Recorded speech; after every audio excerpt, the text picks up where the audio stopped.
Welcome to the InTalksicated Podcast, a weekly comedy talk show that dives into the personal lives of comedians, experts, and creators. I'm your host, Sarah McClellan, a very amateur stand-up comedian and self-proclaimed sad girl. It's the comedy podcast with a lot of heart. Feel hard and talk hard. This is the InTalksicated Podcast. I feel like 2 to 3 hour transition time is a good amount of time to transition into your next thing as someone who works and performs, or you know what I mean? I just went home, ripped the weed pen, and then kind of I think you just take deep breaths and your body's like, we got this, you know? Yeah, no, that's very true. I think that's it. You just rip the weed pen, and that it takes that 3 to 4 hours you needed, and I think you can rely on just an hour. I really need a weed pen. I still don't understand how to buy them, what to ask for. So when I walk into the weed store, like NSLC weed store, I don't know shit. I don't know anything. The catalogs confuse me and overwhelm me. All of the little stations really overwhelm me. I just literally go up and I go, can I just have a somewhat strong, sativa? Or not the strongest you get, but usually that's what I say, and people will recommend something to me. But otherwise, it just confuses the fuck out of me. Yeah, I don't think, it's kind of a weird way to buy it, right? I think it's counterintuitive. If you bought weed before, it's not it would be weird if just one day you walked into your dealer's house and he had a glass setup and a pamphlet, and he was instead of being hey man, I got good kush, but it's a little bit more expensive. He was so it's all more expensive, but I organized it. Oh it's in a pretty case that put some glass casing on it. But also don't touch my bong. Yeah, I miss those days. I miss the days where it was I know a friend of a friend of a friend who can get me weed. Yeah. You know? I think I don't miss the days, but I miss the stories that came out of it. Because I remember I grew up in Waverly, and I remember one day, Waverly was dry. You couldn't get weed anywhere. And we were done for the day. We're driving, and I just see this guy on the side of the road, and I was like, this guy looks like he sells weed. And I pull over, and it's in front of the lake, and I dip my head out, and I was like, hey man, do you sell weed? And he was like, what? And I get out. I was like, I'm not a cop. I'm pretty sure we went to high school together. Do you sell weed? I need weed. And he's like, yeah, I sell weed. And he's just right then and there. And I think those things will never, I don't think that happens in the same way. That's not gonna come back again. That community, that support, Yeah. I kind of miss it in a weird way. Yeah. But also on the other side of things, I think my experience maybe as a man was different hanging out with a weed dealer than maybe, because there's things I can think of where I'm this is problematic for me, but if this was anyone else, this would be someone should call the cops. I used to have a weed dealer. I come in and he made me watch To Catch a Predator. What? TCAP. He'd be like, hey man, stay for an episode of TCAP, and then we'd watch it, and then he'd be like, okay, what can I get you? But you almost hope it wasn't a fresh episode that you're walking into, because you're okay, we got to wait for the whole thing until they're gonna, how this goes. To Catch a TCAP. Oh yeah. My God, that's so funny. Yeah, and he got really into the real vigilante stuff, and he was like, you know what, I think I could do it. And I was like, right on, can I please buy weed? Well, it's they want a friend. Yeah. Oh yeah. And I think he also had friends. I think he was just a little weird. And it's you always feel obligated. It can't just be a smooth transition. And that's I haven't even used any the weed delivery services that exist outside of I know a lot of people who use those, and I haven't even tried that yet. Instead, I just make the trek to fucking Joe Howe for weed, which can be fun. Yeah, I mean it's I think there's I like calling it the NSL weed. NSL weed's fun. You know? The L Cannabis weed, sounds the weird. Weed, right? Yeah. And NSLC, NSL weed, it works. NSL weed. And but then also it is weird. You go in sometimes, and then there's just a whole lot of people. And it's it's just baskets. They're reaching in baskets, and they're like, do you want a different basket? How many baskets are there? They're hundreds. It's really wild. Yeah. And sometimes you'll get someone who's really accommodating. And sometimes you'll get someone who will like, I've gone in and just been like, what do you recommend? And they just, okay, so here are the options. And I'm like, I need you to pick one for me. Yeah. I don't know what these things. So I've been on a journey with edibles. Right. Okay. Are you an edible guy? Are you a weed gummy? I love all weed. Yeah. I will give you some weed gummies before you leave tonight because I don't want them anymore. Okay. I have determined they are not for me. In what way are you giving, Liam? Like they're poison and you're like, I don't want this poison. Take this poison. I've done them maybe 4 times my whole life. Uh-huh. The most recent being my birthday a couple weeks ago. Yeah. I was like, I'm renting a private karaoke room and getting high. Uh-huh. Popped a 5 milligram gummy, which is the lowest dose. Yeah. That is nothing. And you got too high? Uncomfortably high. Yeah. And this is what happens every time I do gummies. It doesn't matter the strength. If it's edible, I get, and you know what? Maybe the high that I'm getting is fun for other people. Right. But for whatever reason, maybe it's the environment. Maybe it's because I was about to say, maybe if you weren't just in a karaoke room, like maybe you were anxious because you were doing karaoke in a basement room. You're like, oh, I'm feeling anxious. Oh, it's the weed. And then you look around and you open the door and there's a guy shaking an empty beer bottle and you close it. That's why you were anxious. Have you ever been to this place, Superstar Karaoke on Gottingen? It's a fucking wild place. Yes, I went. Okay, so anyways, my point stands. Yeah. You might have been anxious because of where you were doing karaoke. But you know what? It wasn't anxious. It was like, it was just kind of like, I don't know what's going on. And at a certain point, my friends didn't sound like they were speaking English and it freaked me out. I don't mean to be offensive. You accidentally walked into one of the Korean rooms. No. You thought it was your friends. You're like, oh no, my friends aren't speaking English. What's going on? I don't think you were too high. I think you went to a weird karaoke bar. Oh my God. Oh man, I was just so high. I didn't have fun is the thing. And so that was the 4th time doing it. I'm like, I might give it one more shot. And what I might do is just take half. And I know that sounds fucking wild because 5 milligrams is not a lot. Right. But maybe I'll take half because I think one of the times that I ate cookies. Right. That was COVID summer 2020 lockdown. I was in here by myself and I was like, I'm just going to get fucked up. And that was a little funner. So maybe the edible experience needs to be an alone thing for me. Yeah, maybe. I mean, I would love to see what happens when you don't do it in the basement karaoke spot. I'm curious. I wonder if that has an impact. Because part of me is like, I don't know, like there's certain drugs that like any place is great. And even then, I think like you could do a key bump and look around and be like, ah, man. Yeah. I don't know. I just if I'm consuming it in weed form, it's not for me. I can smoke weed. Right. I can smoke a lot of weed and be high, but like still be fine. Right. I should have just smoked weed that night. Cause like I didn't want to get drunk. It was a Sunday night. So I was like, I want to like get lively and like talky and chatty. Right. And most and you sativas, thought an edible.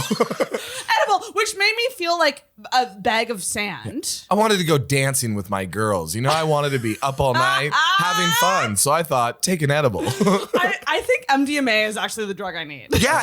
Yes. This is like going into a store and being like, yeah, I want to be up all night. I want to do this. And someone's like, MDMA. And you're like, no, I think I want weed. I want the one that makes me anxious and sleepy.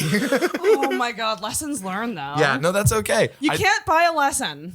That's true. And you know, I think now you know, don't do it in a karaoke spot. With other people. Yeah. And maybe Molly would make that karaoke spot better. I'm in resurgence of a party mode of my life. Okay. At 36 years old. Yeah, I think that's a good time to do it. It's a spiral. Right. Quite frankly. Because I'm getting closer to 40 and I'm spiraling. So now I'm reverting and I'm trying to be 26. Okay. Which is such a stereotypical thing for like a woman in her 30s to say, I'm actually in my 20s. But I do feel like there's fun I need to have. Right. Yeah, no, I think that's true. Honestly, I think like what's fun is I think when you're older, you have fun. You're just like, you know how to the recovery process. You know what I mean? Like You're aware where it's like, oh, I'm going to do Molly. But then I have my bottles of water. I have my Gatorade. Yeah. I'm not doing it for another 4 weeks or else I'll call someone too sad. You know, like I think it's just. You have more foresight.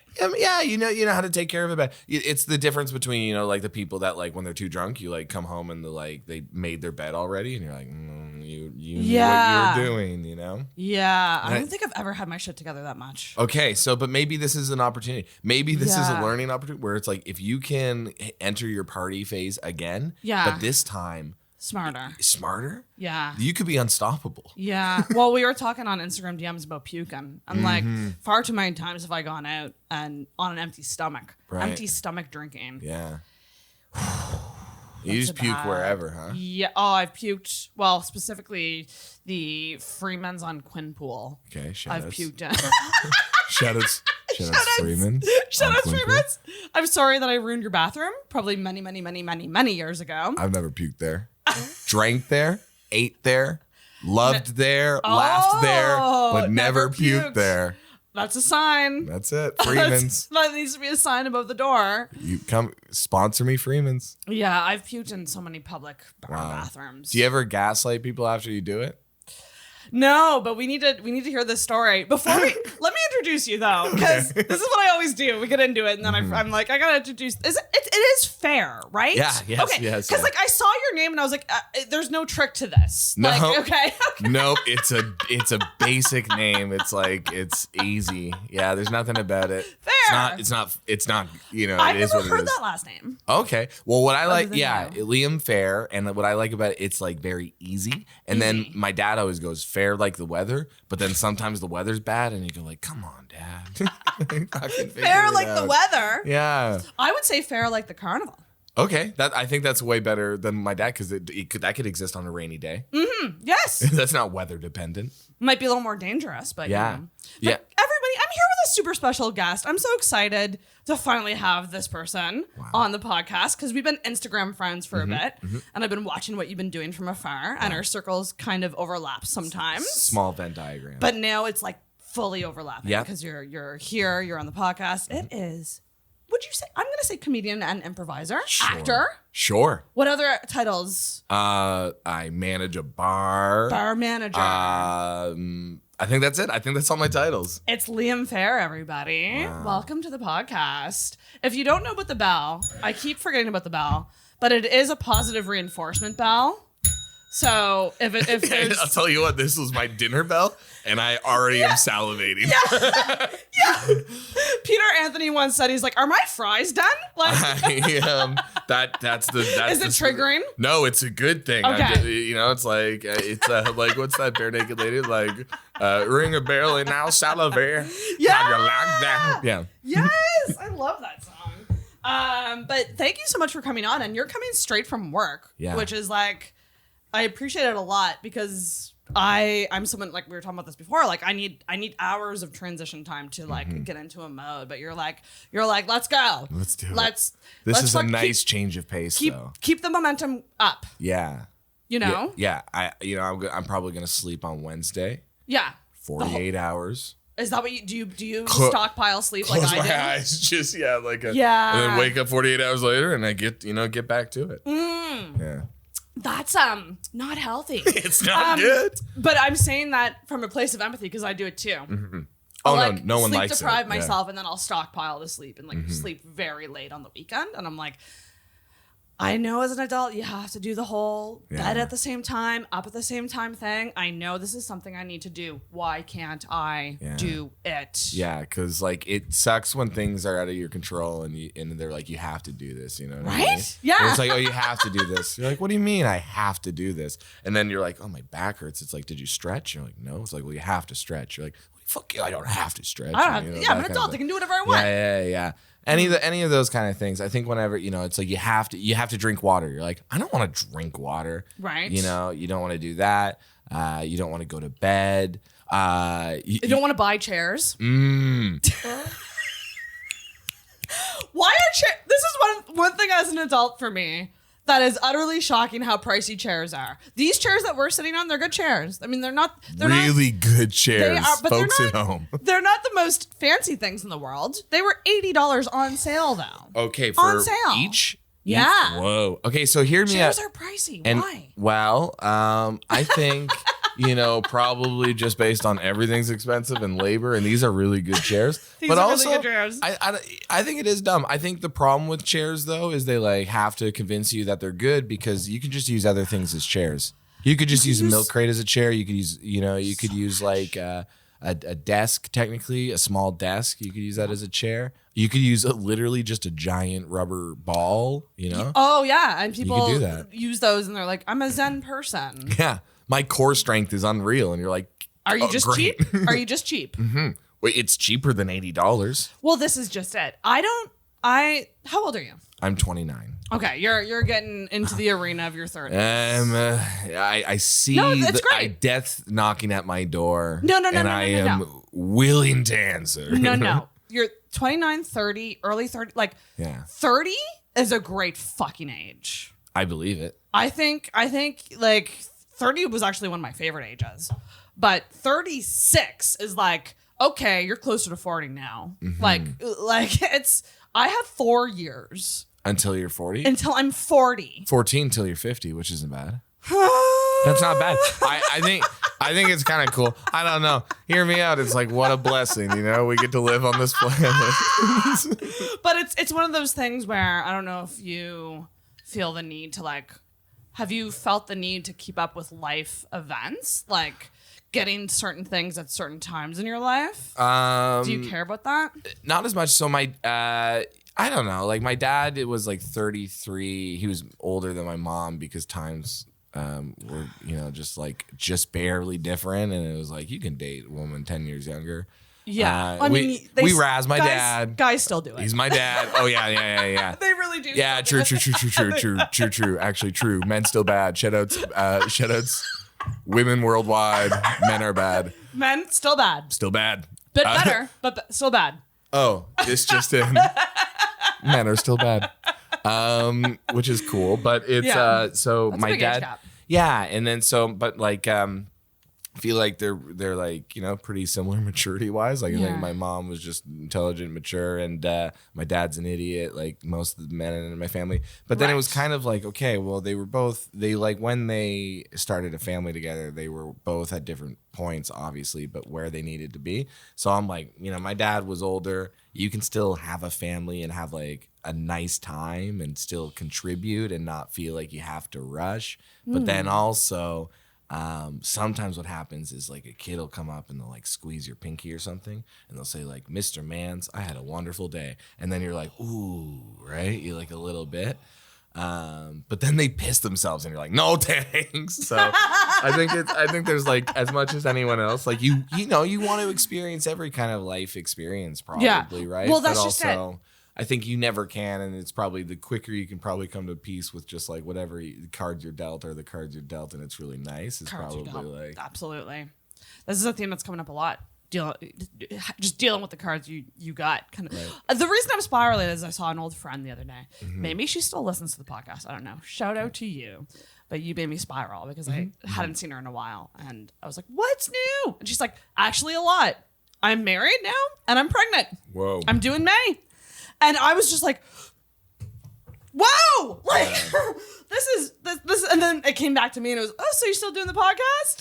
Oh, that hurts. Yeah. I was just like, yeah. Like still doing the same stuff I've been doing for 6 years. I think that's okay. I mean, like I do improv. I literally do like when people, if you say like, are you a comedian? I'm like, I don't know. Because it's a comedian. Yeah, right. But if someone else, it's like you do comedian, they're like, oh, stand up, and then you're like, no, I do improv. They're like, oh, like skits, and you're like, yeah, kind of, and they're like in high school drama class, and you go, yeah, like that, and they go, oh, it's like an explanation thing. Yeah. But if you said improviser, people would kind of. Oh well, right? Yeah. Like jazz, and you go, well, actually, no. Yeah, no. Do you know what's so funny? One of my actually like first experiences with like live comedy was an improv show in New York City. Whoa. in 2008, I went there with my mom, and this guy just on the street was handing out flyers, trying to bark people in. Yeah. And we went, and I laughed so fucking hard. He even like had us like up on stage doing things. Yeah. And it was like so fucking fun. And that was like one of my first experiences with live comedy in general. So I feel like, well, yeah, I mean, the New York improv scene around that time sounds like it was, I mean, I wasn't there. I was but a boy, but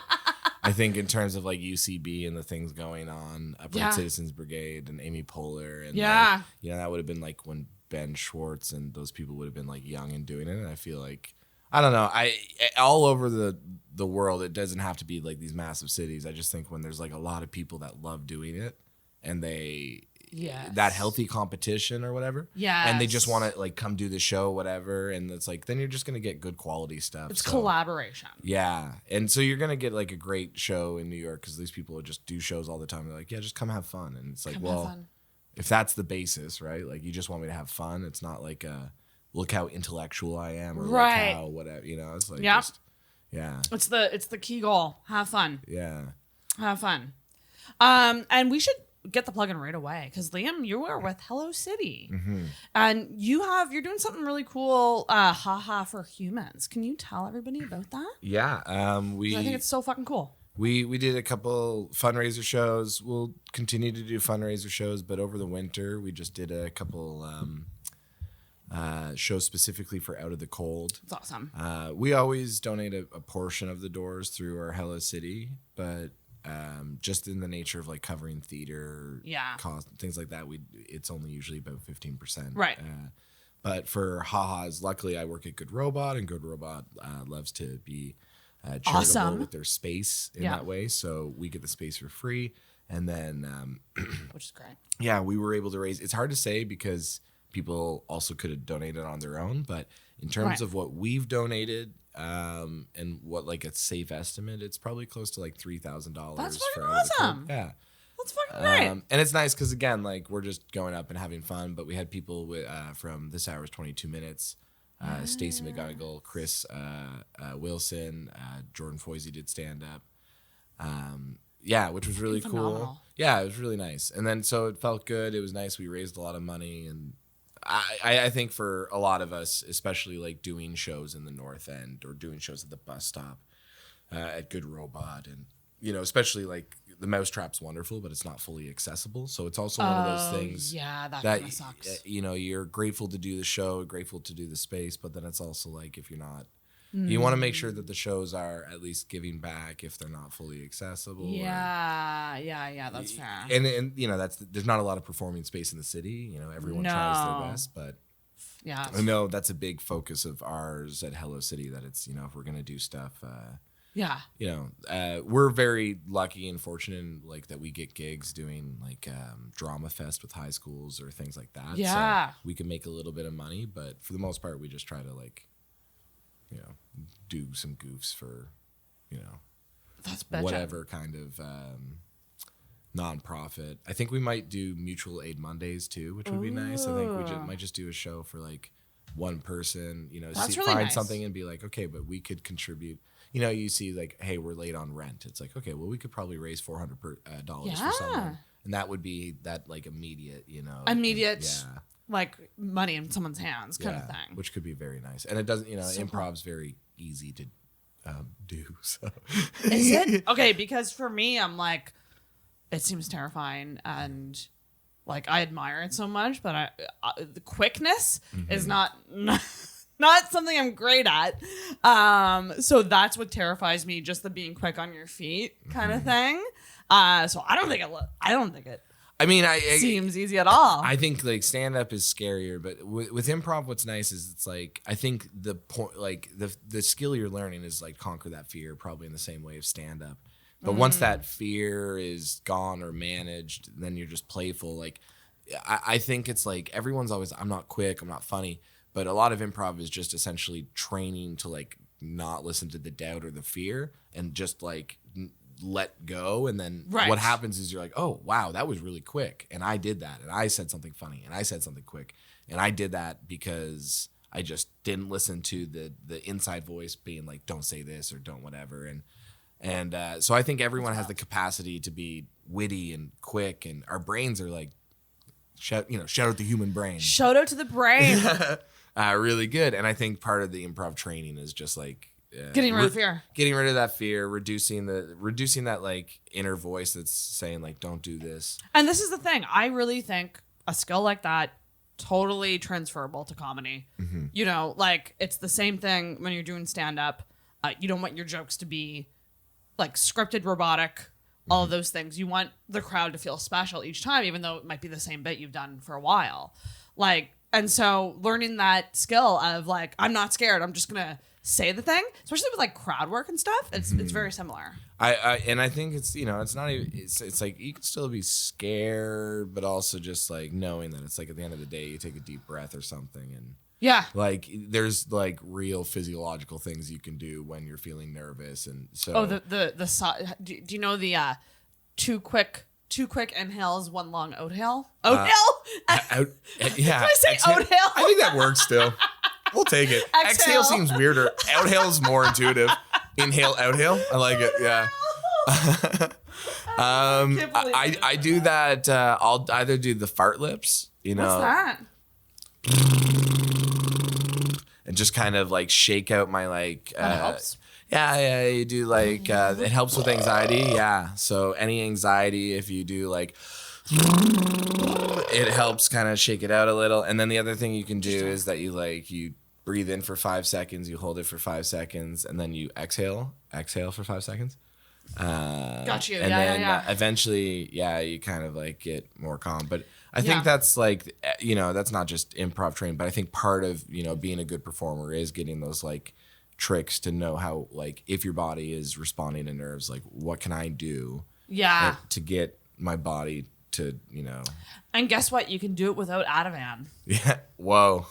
You can. You don't need to pop a pill or like breathing alone is just like, I mean, crazy what it can do to like calm you down. And you forget to breathe, right? Like that's when I'm teaching improv, you can hear people like it comes out in their voice and their choices because they're not breathing and they're stressed, and you can see them get red, and you're like, oh, just take a breath, like deep breath. Yeah, hey, it'll come, right? And but that's common, right? Like even I'm sure it's similar in stand-up, but you'll see performers, they'll look at the ground and they'll stop breathing, and it's like, no one's gonna help them on the ground, right? Like no one's down there is gonna look them in the eyes and connect with them, right? It is insular, and then it's like they don't breathe, so they just become this like, right? And then so it's always, I don't know, you can see it if someone's bombing a stand-up too. They'll like look at the ground, and you're like, oh no. I feel called out. Do you look at the ground? Is that a thing you do? I've been told that I look at the ground a lot and I back up a lot rather than leaning in. But these are just stupid things that like, unless you're like video recording your sets all the time. How would you? No, yeah. Or people tell you. I mean, also, I would believe that people sometimes are probably like over analyzing other people's physicality and stand up and stuff. But I do know that at least like as an improviser, it's for me more important just because usually there's a scene partner. So it's like if I'm looking at the ground, like they're like, where are you? Where are you? Over here, Liam. Over here. Yeah. And so how long? So you have an interesting backstory because so in your application you said that you was it football that you played? Yeah, I did. In high school? I did sports and like I did math. I was doing math. I was doing like pre-cal math. Oh wow. A smart jock. So Disney didn't call. And so I was looking for other job opportunities. Wait.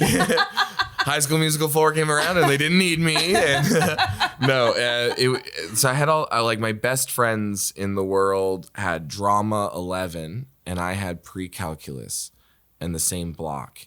And then I would leave and I sat beside this guy, and there's no way he listens to this podcast, so I'll say it. Let's fucking call him out. I sat with him in 12 advanced math the year before, and he had this old radio that he was saying he was fixing, and he brought it, and I had to sit. It was assigned seating, so I sat with him, and he just brought it every day, and he never fucking did anything. Old radio. He just had an old radio, and then he was like, I'm fixing it. I was like, well, you're not actively fixing it. You're just bringing it around, and it's like 4 months into this, and he didn't fix it. So it's like, now you're just carrying around garbage. Like, why? What? Yeah. And then it was like maybe the first day of the next, and it's like, for whatever reason, the teacher assigned me next to him again, and I like look over, and he has this thing, and I was just like, I can't fucking do this. Like, I cannot. I was like, I don't care. I'll never be a doctor. I don't care. I'm willing to like close doors on professional opportunities to not have to sit next to this guy with this radio. Oh, wow. Especially because my friends were doing this drama class, and we would come out, and I'd be like, again, looking at the ground, hating it. And then they'd be laughing, and they'd be doing inside jokes. They'd be like, oh, wow, let's salmon slap. And you're like, shut up, guys. Like, right. And we'd hang out, and they'd all be laughing. So you felt left out. So I dropped pre-cal to join Drama 11. Wow. I know, right? And then we were a menace to this teacher. She had just come from, she was a new teacher, and she came from Sackville High, and they had an improv team there, and Lockview never had. I went to Lockview in like Fall River. I grew up in Waverly, and we didn't have an improv team. And then she was like, hey, you guys have to stay after class because we were like being rowdy one day. She's like, you guys are too rowdy, but also I think you'd be great at improv. So I won't split you guys up if you like try improv. So then me and all my friends in high school made this improv team, and we ended up like winning regionals and going to nationals. What? Yeah, like wait, this is a teen movie. It's a teen movie. Yeah, this is like the better version of Glee. I know. Yeah, so it was That's like hilarious. we won regionals, we went to nationals. We sucked. We were so bad, but we were the best east of Montreal, which was a fun joke. Like, how were you? Like, best east of Montreal. It's like, so you're 17th out of 20. It's like, hell but yes. own that space, baby. That's it. And then, do you know onomatopoeia? Oh, yeah. Okay, so we competed against each other. Travis Lindsay went to no on Sackville way. High. Oh. So I like love Travis Lindsay. Always loved Travis Lindsay because in the year we won, we beat Travis by like 2 points. Oh. We ended up going to a party after at a mutual friend's, and the mutual friend's mom was there and was so drunk and came up to me and was like, "You guys didn't deserve to win." And I was like, "Whoa." And I remember fair that is fair, vividly. baby. Yeah, but Travis, hear me out. If anyone was robbed, it was Travis. They were very funny, and I remember being like, "This guy's hilarious." And then obviously he's still hilarious. Still fucking hilarious. Yeah, amazing. Wow, that's wild. And we like, but they were a year older. And then I remember we were driving by like what is now the like Dartmouth Crossing that was barely a thing like then. And I remember Tyler was like, well, you guys didn't deserve to win. And I had that sports like competitiveness, and we were all kind of like, well, fuck you, like we'll win again. And then we like did, and we like fell in love with improv. And I was playing football. I was like pretty good. I played on the provincial team and things like that. And I was getting calls from universities to like go to university and play. And I got recruited by Mount Allison. And goddamn. I went to Mount Allison. But I went to Mount Allison because when I went to improv nationals, there was this guy who was like, it was this Life After CIG, the Canadian Improv Games. And he was like, his name was Justin Collette. And he was like, hey, if anyone's going to Mount Allison, just let me know. And I was like, I'm going to Mount Allison. And he had like created this like super group of improvisers from like New Brunswick and all over Canada to do like shows called Flint Improv. And I like took classes from guys from Chicago and like people from Toronto and these really talented people, and dropped football because it was toxic and terrible and like not good. But part of me kind of knew that, like at this point I had like seen people in improv being like really kind and loving, and football was not kind and loving. The opposite. And so then I remember being like, without saying it to anyone, being like, well, I'm going to go to Mount A because I know I probably don't want to really play football and I'll just do improv. But you kind of used it to get in there a little bit. I mean, there's like more. I mean, it was like more complicated a little bit, but it was one of those things that I knew. It's like, well, if I go anyways, like if I'm going to go to all these schools, I may as well go to the one where I know that if I have two loves, like, at least one of them is going to be really good. And it was really good. And Justin Collette ended up being like a lead on School of Rock and Broadway for like he played like Jack Black's character. No way! He's currently touring as like Beetlejuice for like the broad like Oh my he's gosh! incredibly talented and Yeah. so I was lucky enough to learn from like some and it just like That's phenomenal. yeah, all these like really weird little lucky things just in terms of improv where I was then- right place, right time and That like, radio. yeah. That fucking radio. That fucking guy in the radio. Do, right? do you think of your life in that way where these small little decisions sort of, or do you actually think you would have got there eventually? Oh, I don't know. I don't know if I would. I mean, it's cool to think that it's like it could be these little life things. But I Life think choices. that yeah, like I think it is in a sense. It shows you that, you know, one door closing could be another opening or choices. Yes. You know, there's Yeah, repercussions, but also, it's a little bit of just trusting the process. Sometimes I think like. For us, it's like we worked hard too. You know, it's not like we just showed up and won or whatever. We like fell in love and like worked hard and read and watched and you know just talked about it and did it all the time. And so part of it was just you know, like if you find something you love it, it's going good. Like who am I to blow against the wind? Why am I? You know, let's just trust this. Let's go with it. So Yeah. so I think sometimes for me, especially, maybe these little choices will take me other places because I'll just maybe be like confident enough that I'll work hard or do something enough that I can, you know. That's fucking awesome. Yeah, it's not. I've been lucky enough, right, with just like the nature of Yeah. where people are, and yeah, Damn. And so you've been really doing it since high school. yeah, improv at least, yeah. Wow. Yeah, Wowzers. I know it's nice. And then you do some acting too, right? Kind of. I mean, I don't really. I did a play and I've done a TV show. You did a TV show? I was on Digstown. I was a racist cop. Yeah. I had a trailer and everything. Congratulations. I mean, it was honestly, it's one of these things. They just wanted the like self tape was like look like a drunk racist idiot, and I was like, okay. And it was my first ever self tape, and I got it, and I was like, I don't feel good about any of this. Oh my god. So I that's did funny. that, and then I played in a play, and I was played this guy named Duncan, who is labeled the most pathetic man in the world. So I've played a racist cop. I played the most pathetic man in the world. What's next for you? Yeah, I don't know. What's A real piece of shit. Yeah. Yeah. You're Yeah. getting pigeonholed into these roles. Yeah. I wanna don't know if know. I'm getting pigeonholed or they're just casting well. Listen, I want to see the fucking movie or show about your high school improv team. Oh, going to yeah. nationals. I think, and then in that one, you certainly will be the, you'll be the hero. No. Okay, so the real hero would be Colin McGuire, who does Hello City with me. Oh, Because we okay. did high school improv together. And he was, Okay, you so know, he's the hero. he's the hero. Yeah. What would you be? I would probably be maybe the oh, come on guys, we gotta you know Stubborn? like a little stubborn, yeah, a little but then a little bit playful, you know, because then it's sometimes where I'd be playful and then someone was like, you're not taking it seriously, and I was like, I work hard, don't talk to me that way, you know. Like that was so like kind of like almost goofy, but deep down super hard worker. well, yeah. So, but we were all kind of like that. So it was a nice little thing. But I think Colin was such a nice. He's a very loving, sensitive, hardworking person. So when you have a lot of people that work really hard, but they'll be like kind of like my way, and then you have someone who just kind of has a way of, you know, you can see their passion, you can see their love, you can see what they bring in and how they're treating you, and you kind of go, okay, well, I gotta be nice. Oh my God. I gotta do it. This, you know, yeah. God damn. Yeah, he's awesome. Yeah. God damn. Shout out, Yeah, Colin. Colin McGuire. Colin If you ever McGuire. take classes, take them with Colin McGuire. I think Okay. he teaches at Neptune. They're really good. Incredibly intelligent, incredibly caring, very thoughtful, thinks about it a lot, knows how to communicate it.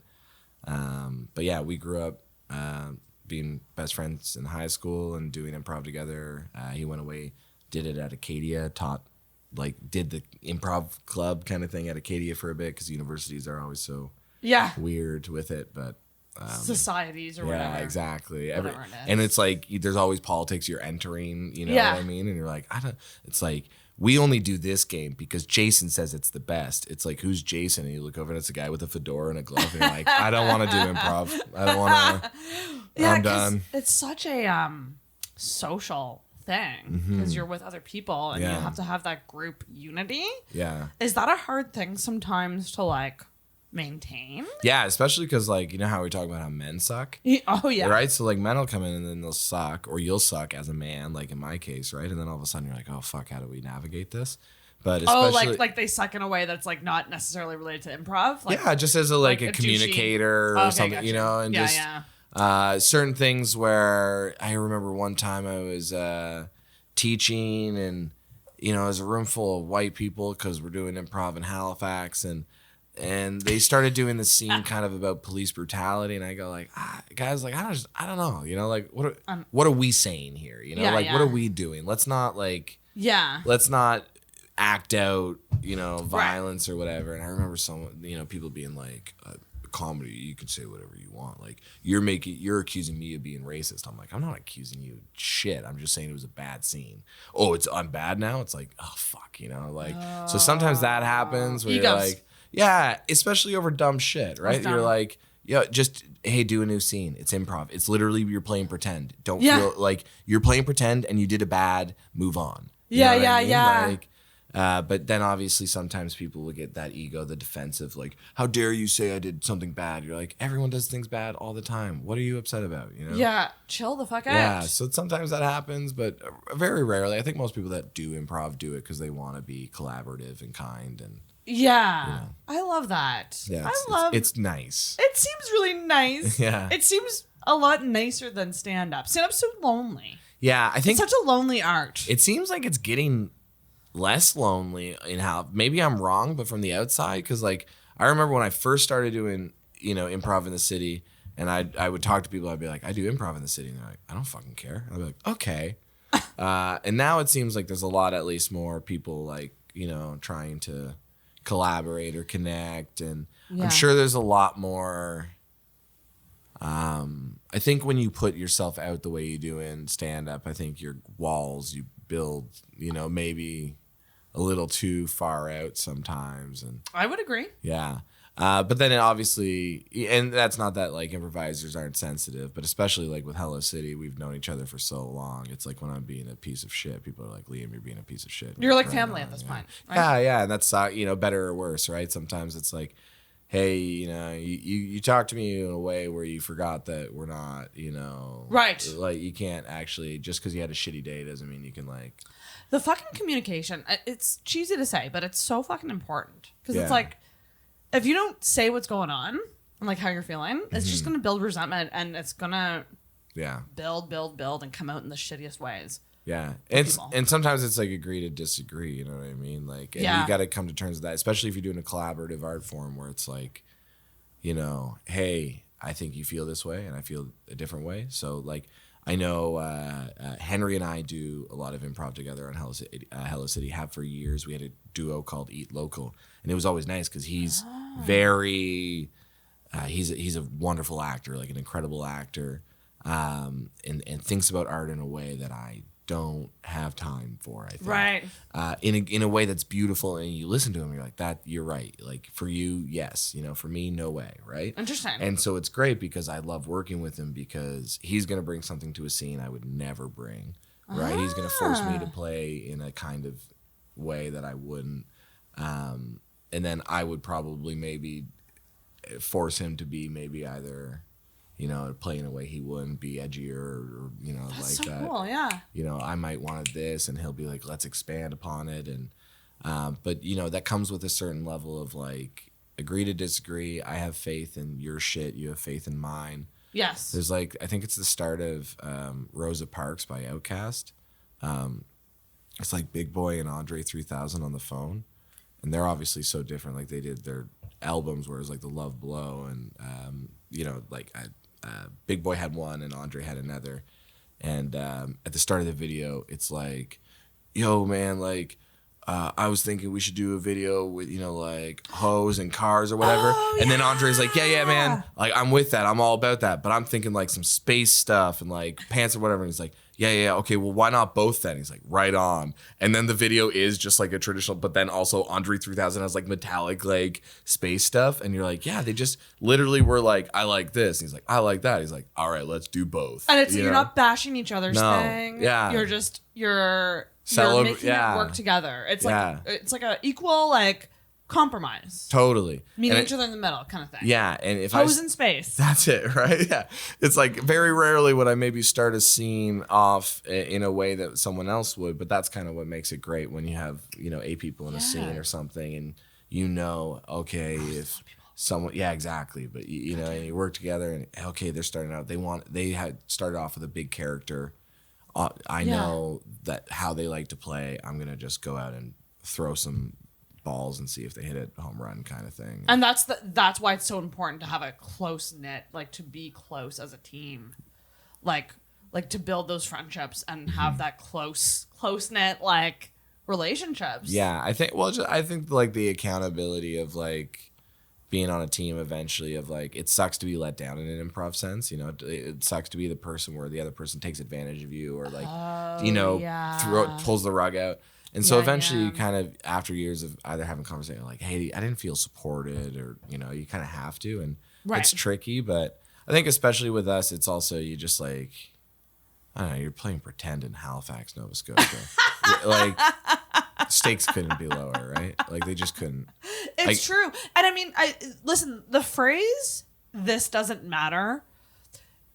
It's true and it's not true. Mm-hmm. Obviously, what you do matters because you're doing it. Mm-hmm. You like to do it. Yeah. It makes people happy, and makes it rewarding for you. But it doesn't matter in the sense that it's not the fucking end of the world. No. It's people are gonna, if it was a bad show, or if you did bad, more than likely they're gonna forget about you tomorrow. Yeah. They're not, unless it's like, if it's like next level horrific bad. Right. But for the most part, I think when comics bomb, it's just like, it's like mediocre bad. It's not, this big epic thing. But like, people don't care about you as much as you think. Yeah. Oh, absolutely. Like, so that's the thing. Like, and that's what we have to remember. So getting stressed out about it and thinking about it and like making it ruin your week.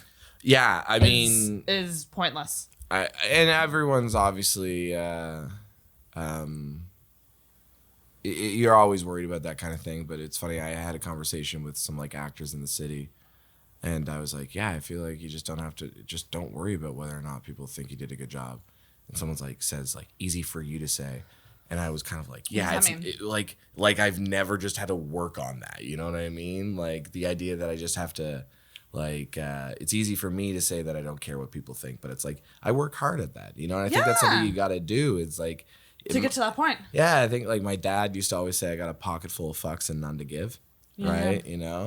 Or what other people think about you is none of your fucking business. Another nice, just one of those things where you're like, you say it enough and you're like, yeah, good point. It's like you can worry about whether or not someone thought you did a bad show, but like truly it could not matter, right? It does not matter.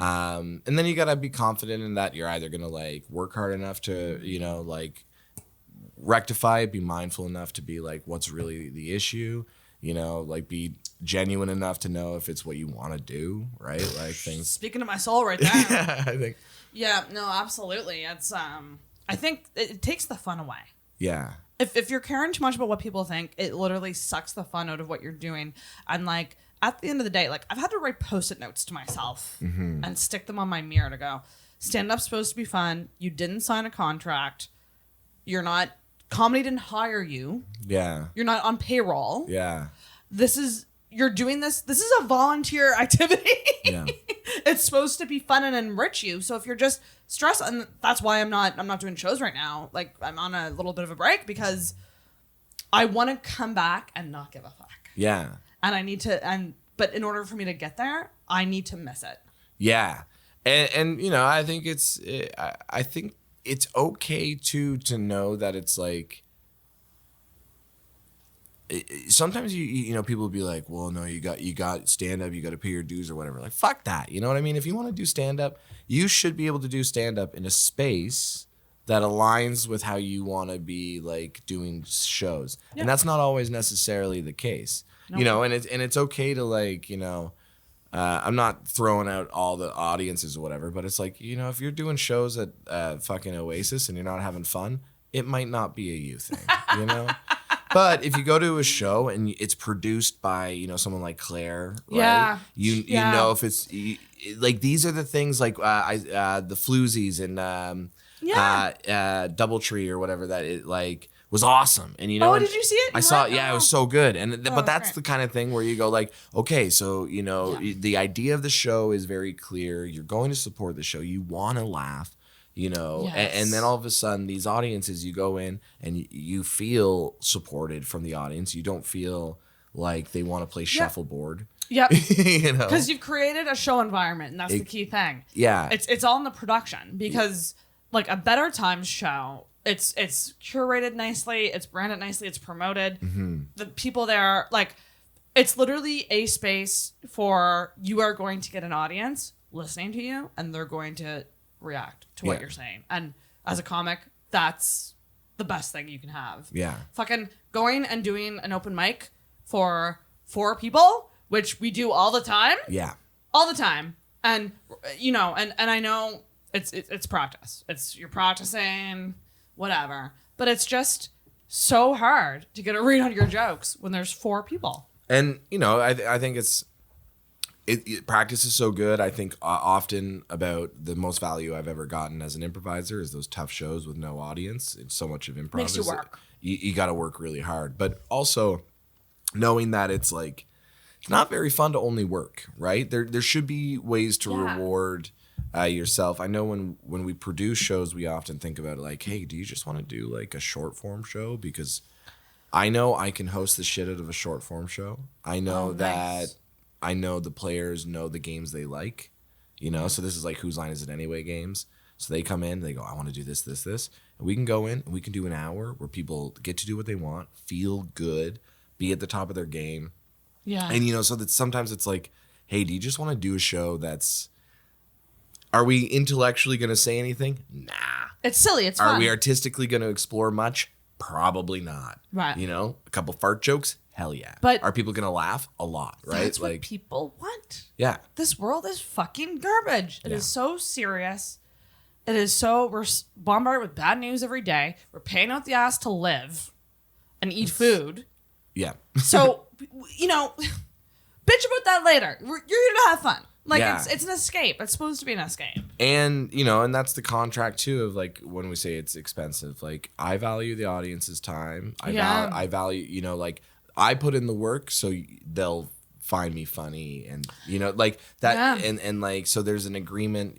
There's someone the other day, and I won't say anything because there's nothing that they did wrong, but they're just a producer of an event, and they showed up 30 minutes late, and they are demanding a lot of things that they didn't ask for before. And I just had to be like, you can get those things if you show up on time. Yeah. You can get those things if you email me. Yeah. Here's what I'm going to do for you. You got to learn your lesson. Yeah. And it was like frustrating, but it was like one of the, like, I think there's a little bit of, sometimes people think it's like, oh, you show up and you put on a show and it's fun. It's like, no, you show up early. You get the room set up. You get the tech set up. It's effort. You check it. There's the little things that you need to do. But if you do these little things in the way that Better Times does, Better Times shows up the way that Onomatopoeia does with their drag shows. They show up early every time. When I'm at Good Robot, they're there early. They give me, here's everyone. Here's my plan. Here's what my expectation is. Here's what I'm doing to achieve it, and here's what I need, right? And then all of a sudden, these shows are great, and people have a lot of fun. But it's because they care. They care. And they work and they have a plan, right? Yeah. And I think that's kind of one of the things sometimes. And stand up can be very laissez-faire, very fun and easy. Let's just do this. But any kind of comedy and things like that, there is a lot of value in showing up early, being specific with what the show is, being intentional, deliberate of this is what we want to do, this is what we expect. I think there's a lot of value of even telling the audience after the weird pandemic we had, like, hey, it's okay to laugh. We actually like that. you know, and all of a sudden people go like, oh, right, you know, why do I have to stick up my ass? Yeah. You know, and it's weird that I just had to hear, you know, like permission. I needed permission, but like also I needed permission to leave my home. So maybe I have a weird thing about permission now. Right. Yeah. Like maybe I need a little bit of help, you know? Well, being a good host is so important to put that audience in that sense of, you know, comfort. And not everyone can host a show well. No, it's hard. Because a lot of people do take it as an opportunity to just steal the spotlight and do your thing. And it's like, no. There's a lot of housekeeping. There's a lot of you have to connect with the crowd. You need to get them to trust you to like friggin' guide this ship. Absolutely, into the night. Yeah, and you know, get like. The thing I love the most when I watch a stand-up is when someone goes, tough audience, Tough audience. I'm like, fucking think that part. Yeah. Like, think it. Why? Like, I never understand the like, like saying it out loud. Saying it out loud. Yeah, it's like, you know, like, oh, tough audience. And you're like, why literally create a barrier? Do you know what I mean? Like, take them away. Like, oh, I'm communicating to you about you. I'm saying that you suck. Yeah, like, you know, saying like, that you suck. Oh, tough audience, you know, you all, you know, like, and then all of a sudden they're like, oh, it was such a hard show. You're like, you literally halfway through were like, well, I guess we're on two sides. Anyways, my girlfriend doesn't want to have sex. Your goal is to get them to like you at all times. You should never like make them feel bad about being themselves. Now, there's exceptions. For sure, yeah. Some audiences suck ass and they should be, you know, told. And sometimes it is like a hell show where everyone is just surviving. Yeah. But like for the most part, you should never come off antagonistic to the crowd. Yeah, and I feel like it's a weird thing, and I love seeing it. I do love seeing it though, because it is like one of the it's like you know, like I hear it and I go like, let's see you get out of this. It's putting them. They're putting themselves into a pickle. Oh yeah, big time, and then they have to like work their way out of it. And I've never heard it after a good joke either. You know, it's never been like a good joke and someone says, tough audience. It's usually like, and that's why I can't come. Tough audience. It's always like a weird, right? Oh my God. That's on them. They gotta learn. Yeah. Wow. Okay. We're going to get into segments. Yes. I'm excited for this. So we're going to start with the assumption. Did I not say that? Assumptions. You for sure didn't say it right. My mind just like, I don't know, this fucking fizzy good robot. Hey, shut up. It is 4.7% alcohol. Fermented seltzer. But I'm a cheap drunk. We're going to get into the assumptions segment about Liam. Okay.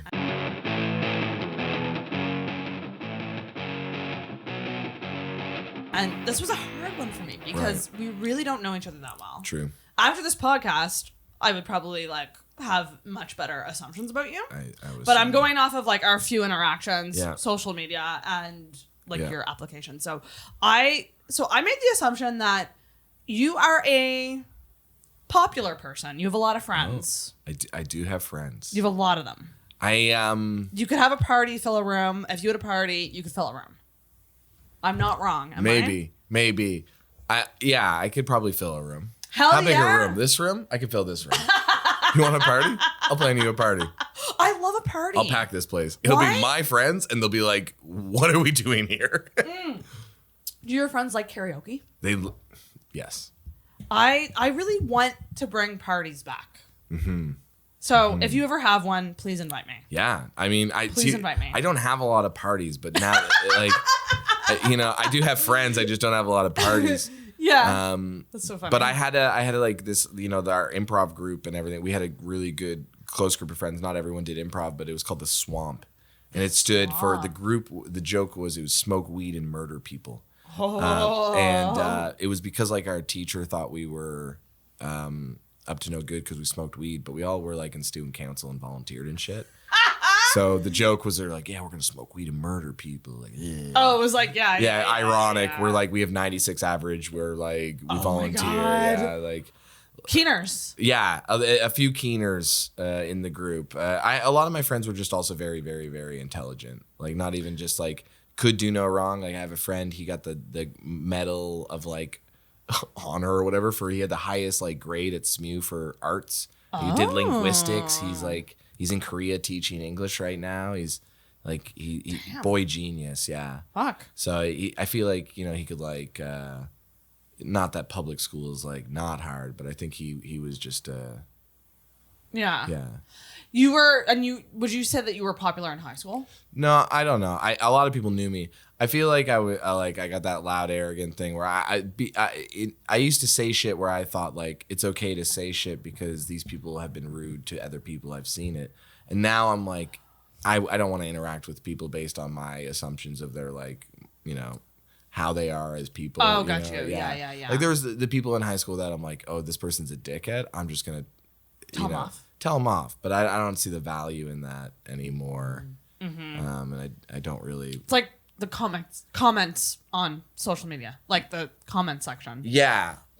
Do you go in or do you not? I go in. That's the.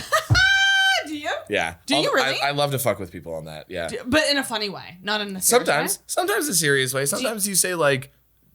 Hey man, this is dumb, and this is why it's dumb, and I hope you try to say like, yeah, you're wrong, and you're dumb. It's one of my favorite places to go, and for anyone who's not from Halifax, there is an Instagram account called Halifax Noise, and anytime it's like anything remotely controversial, I just instantly go to the comments. And it's always funny when I see someone I know in there. Yeah, that's it, right? I'll tell you, I have a fake Facebook called Trevor Ruther, who is a flat earther. Wait, this is you and a different character? It's a long con. I'm doing this like for maybe like 6 years. I'm going to be slowly posting in this fake account. What? And then join all groups and just anyways, because what happened was I like posting dumb shit on like conservative Facebook things or whatever and getting people to like it. But then eventually they can see that like who I am as a person and it doesn't work. So then I made this fake Facebook so I could say dumb shit and still get a lot of likes because people like it. For example, they beheaded John A. McDonald's statue in like Winnipeg or something. Okay. And then I wrote like, where's John A. McDonald during all this to speak up for himself? Just like our classic Canadian leaders, unwilling to like take a stand. Like, of course, Justin like true dope won't say anything either. I bet they're both off like honeymooning, LOL. And I got like 82 likes or something. A lot of, by like old women named Gloria and guys named like Edwin, just like a lot of old stock Canadians being like, that's true. Where is John A. McDonald? Oh my God. Yeah. I really want to look. Can I friend this guy?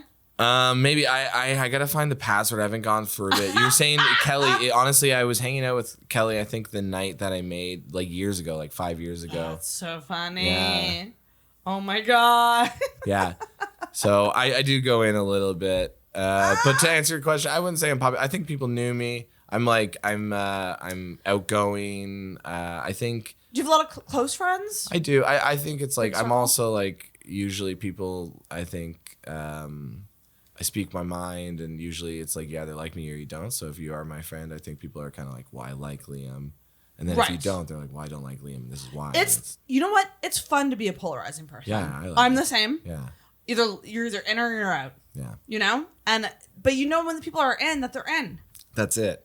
Because you had the choice to not like me like a lot of other people. Yes. Yeah. Well, exactly. Yeah.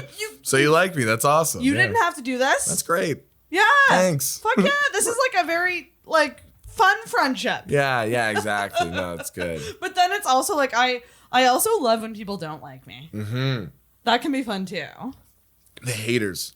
The haters. You got to live off the haters, well, right? because some of the haters actually do really like you deep down. If they're like hate watching you, that's it. I knew there's some people that they like didn't follow me on Instagram, but they watched every one of my stories. Right? And you're what like, is this? That's you hate me so much. I love that. And they're not following you. Yeah. And they're watching your stories. That means that, and like everyone, you know what I mean? That means like at least 3 times a day, 4 times a day, this person would be like, I hate this guy. They would have had to have typed your name. My name. And then watched and then been like, oh, is he doing bits again?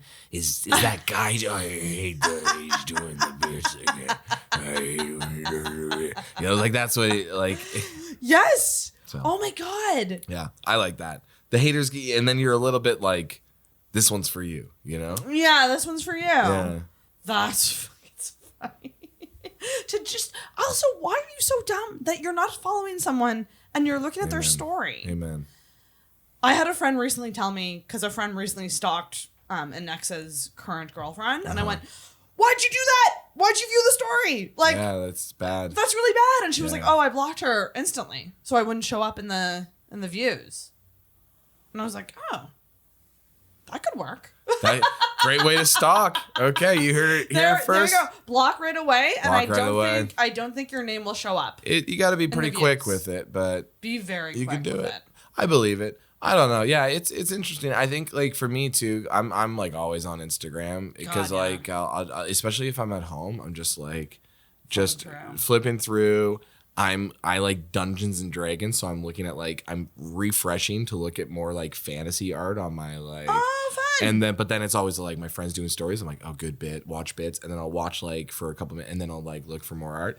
But there should be other things I do. I think maybe listen. Instagram's it's a fucking drug. Yeah. It really TikTok's even worse. Are you on TikTok? No. Don't. No, so I know. if you love Instagram stories, do not get on the TikTok. I don't like it when people are bad at lip syncing. Oh, it's infuriating. Yeah. Yeah, I find it really hard to watch. So anytime I go on TikTok, it's as soon as I see like one person, like there's a voiceover and it's just someone trying to be cute, but they're doing a shit job. I'm like, two takes, 3 takes. Do the slow it down trick. Fucking figure it out. Yeah. You know what I mean? And then you're like, how many videos do you have? You're like, you have 800 videos. You have 800 videos, and you still don't know how to lip sync. Like, you had all this practice. That's it. What's happening? So the trick that I figured out was you slow down the sound. This is what a drag queen taught me. Okay. So it sounds like this, and like it's just like an easier way for you to. It's kind of strange, but apparently it works. I don't know. But I'm like you. I do hate that. Yeah. That does make me very mad. Yeah. Makes me very mad. It's no good. It's like It's not no effort. Well, it's not no. It literally just kind of makes me uncomfortable. Like to watch. You know what I like? If there's something that just doesn't fit, I'm like, it's no good. I can't do this. It's also just like, what did you not review this before you hit post? And they didn't, and I think that's it too. Yeah. And then I'm also maybe nervous, that if I put a bit out there, people will be like, "This is dog shit." I'll be like, you know what, this was dog shit. It can be very scary to post, like stand-up clips specifically. Yeah. I am sweating all day. Well, what if the teens don't like me, right? Yeah, because you can sometimes hit an algorithm that is super positive and amazing. Yeah. I have hit the Pedro Pascal algorithm because I posted a meme TikTok that really blew up and went kind of viral. Well, I wouldn't say viral, but I got a lot of views for like it's like over 2,000 views and it's up there. It's up there. And all the comments are great because all of them are just like, oh, this is so real. Oh, I so relate. Oh, workaholism. And so I'm like, okay. Phew. But other times, it's just like I've posted streeter clips of me talking to people on the street. Andrew Tate, I saw that one. And that one, specifically, I was at work at the time, and I had no idea. Because, listen, I post stuff all the time. I'm always posting content. Usually nothing happens. Yeah. So I just posted this just like any other clip. But then you forgot that they're all bad men, and that bad men love Andrew Tate. And they love Andrew Tate, and they love spending time on the internet. And people love to hate Andrew Tate. Yeah. So I was getting Andrew Tate haters and Andrew Tate lovers, like in the comments, and I had to turn off comments. And then the haters went to my past videos and were calling me out for disabling comments. Yeah. But I was like, I literally have to. My phone will not stop blowing up, and I cannot get anything done. Truly imagine like sitting at home being like, how dare you turn off comments?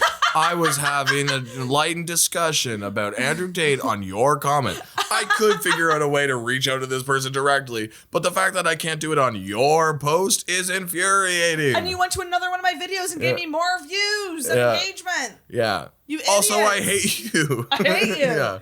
Yeah. It's pretty fucking wild because TikTok is pretty insane because, if something blows up, it'll either be very positive or you are going to get a lot of comments that are just brutal. And then you have to deal with them. Stand-up is just a tricky one because people are very quick to be like, where's the joke? Right. Where's the funny in this clip? Yeah. And with like humor, it's like you just didn't quite, that video didn't quite hit the person. Yeah. That style of comedy.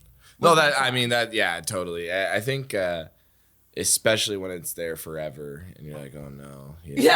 Yeah. There's going to be a man who's going to find it. He's going to be mad that I even attempted this, Right? It's like, all right, this isn't what comedy is. This isn't Adam Sandler's 1996 hit. You're like, okay. Well. It's just, it's just insane. But here I am still doing it. Nice. Another assumption. Let's go. Another assumption. So this is purely based off of an in-person experience I had with you. Okay. I think you're a very accommodating person. I think that might be true. Because when I was when I did Better Times, I think you had like told the whole room, our kitchen is out of order, but I can still make nachos. Yeah. Yeah. Like it's just that the kitchen. I it's made that nachos, like I don't want to say it's people pleasing. Yeah. I want to say it's like accommodating. Yeah. I mean, I think for me, it's like I'd rather make someone's day, and especially if I'm working and like I really love the Better Times crew. So it's like the last thing you want to do is have them be like, oh, by the way, your patrons can't eat. You know what I mean? Right. Also, like, yeah, everything's fucked. So I'm gonna work this by myself, and I'll make nachos. How about that? And they're like, I guess, Are you someone who goes the extra mile?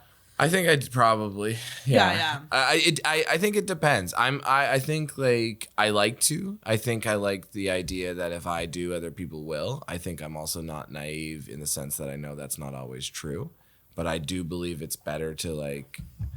That's not a good enough reason not to go the extra mile. Yeah. I think it's one of those things that it's. For that example, like if I can make a night better for Better Times, that means my little bit of work means that Claire's having a better time, Luba's having a better time, Travis, Dan. The audience knows they can eat. The audience knows that the guy's trying his best, so they're more willing. They're not pissed off, Yeah. Oh, fuck. Oh, hey, this guy's actually trying to accommodate me? Great. Okay, well, if he's trying his best, then let's enjoy ourselves. I love that. And so I think it's one of those things that for me, I think I'm for sure. Actually, no, I know I'm accommodating. Literally last night for the Matt Wright show is so sold out. This is the funniest thing. The show starts at 7. It's 7:04 where there's 55 people. It's for sure packed. In the Mousetrap. 2 people come in, and this woman goes, for 2? And I'm like, oh, we're full. The only thing is I have a seat here and a seat here, but there's technically a little divider. She goes, it's my birthday. I don't want to sit down if I'm not sitting with my partner. She is late for the show. She's the last 2 people in a sold out show. And I go, didn't have tickets in advance? No, she had tickets. She just showed up after the show started. She's the last 2 people being like, that's you would think, right? So then I go, hey, the show started 3 minutes ago. This is kind of all that I can do right now. I'm trying my best. And she goes, I'm sure you can find a way to accommodate me. What? How old was this chick? Like 33. Yeah. And then I did. I got a stool and I made a different seat out of something so she was able to sit with her partner. You made a seat out of something? Yeah, and I was like, this way you can sit next to each other. You can sit on a stool and they're kind of like, and you're like, I get it. But also like, you're late to a show. These are your options. It's sold out. What do you... My God. Yeah, but I'd rather accommodate. I'd rather like make people feel welcome. Safe to say you probably don't like confrontation either. No, I'm fine with it. Oh. Yeah. Like face-to-face confrontation? Yeah, fuck it. Yeah. Oh. I've been punched in the face. I played rugby and foot, it's like... I had older brothers. I'm not... Yeah. But I think that, I work in a bar too, right? Like, yeah, that's fair. I've had to... you kind of have to be. I get big guys in my face sometimes, but... Right. Big guys are usually stupid little puppies, and you just have to treat them like such. Yeah. Throw a bone outside, and they'll chase it. My next assumption was that you don't get embarrassed easily.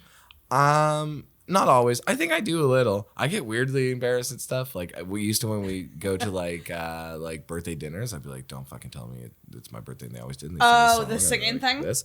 But then when I watch TV, I do a lot of this. Like when it's secondhand embarrassment. If it's something, it's like someone's like gonna like I want to go ask this person out, and you're like, "Oh, it's not gonna go well," Oh, like, yeah. And I do a lot of. Yeah. So, yeah. But in terms of like, I don't know, I think as you get older, you get less. You just totally don't care as much. And what again, I'm an improviser in Halifax. The stakes could not be lower. If someone does not like me, that's okay. It literally could not. It could be a lateral move, like a side movement, but it couldn't be lower. You know what I mean? Like right now, it is like I am a shit profession at a small city, and that is like what you pick a small city, pick a weird shit profession. Yeah, that's what that's where I'm at. So, in terms of embarrassment, it's like if you're gonna do improv in Halifax and then get embarrassed, it's like, well, you gotta figure it out, eh? Gotta figure that out. Yeah. What about just like life things? Like just. I can be. I get embarrassed. I dropped some food yesterday and hurt myself, and then I remember being embarrassed, being like, "Oh fuck!" Like. Falling always sucks. Yeah, you hurt yourself, you slip, you feel all dumb, you're a little embarrassed. I've been embarrassed in terms of just like misinterpreting someone's communication and kind of being sooky about it, and you're like, "Oh fuck." Okay, well, I didn't ruin a night, but like we were having this weird conversation we didn't need to have, and I could have just expressed myself, and now I'm embarrassed. But, get over that. But I think those are like pretty normal things. I don't think I get embarrassed as much about the traditional things. Right. Yeah. Yeah. I think I could have someone sing happy birthday to me now, and I'd maybe dance along. You just drive. drive. As a you kid, just I lean was into like, it. ooh, That's the thing. I bombed so hard at a spin class today. I just did terrible. So my first time ever doing a spin class, and I could tell that like I was thankfully in the back, but like the instructor went at the end, or it was near the end. She was like, "Sarah, how you doing back there?" And rather than just like saying like, "Good," which is what probably most people, I was just like, "I'm gonna lean into this," and I was like, "I'm doing terrible." And I gave the thumbs down first, which you can see. I was like, "This is not going well." And like people around me laughed, and I was like surrounded by these like beautiful girls that were like doing these crazy, like you're doing like push-ups on this bike while you're biking. Yeah. And I was just like, okay, this is not for me. But that's okay. I think it's nice to.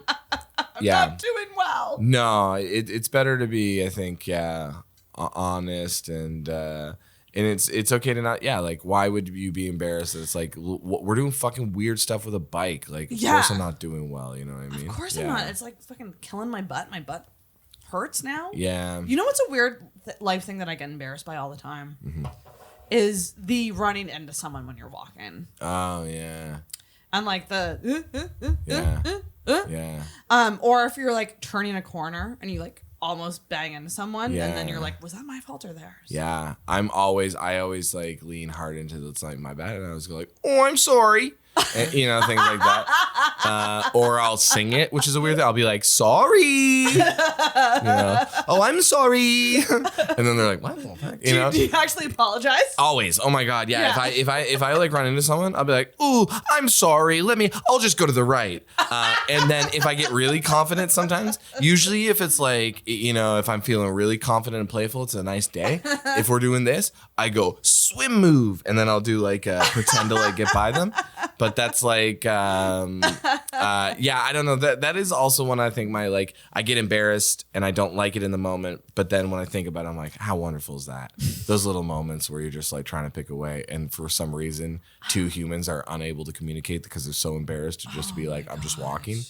I get really weird too when you see someone and you don't have time to talk, but then they don't have time to talk, and then you kind of say something almost in a way where you're like, I don't have time to talk, and they're like, yeah, I know, and you're like, oh. Yeah. Yeah, I'm a little offended that Yeah, well, I was just trying to let you know, but I mean, I was willing to make a minute.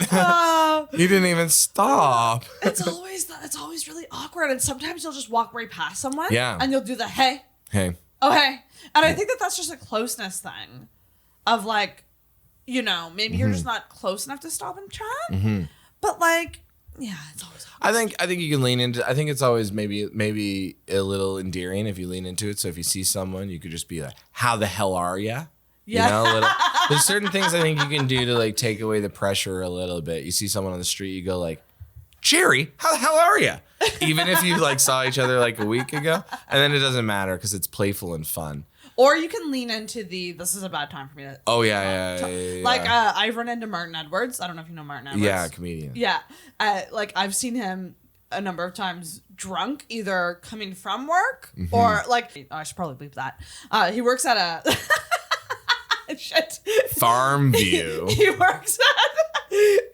works at a restaurant where there's booze. Right. So like he'll drink after work. Uh-huh. And every now and then I'll see him like just drunk and sobies. Do you think this is the episode that we finally dox Martin Edwards? I love that it's not even a big deal. But I'm also just find him.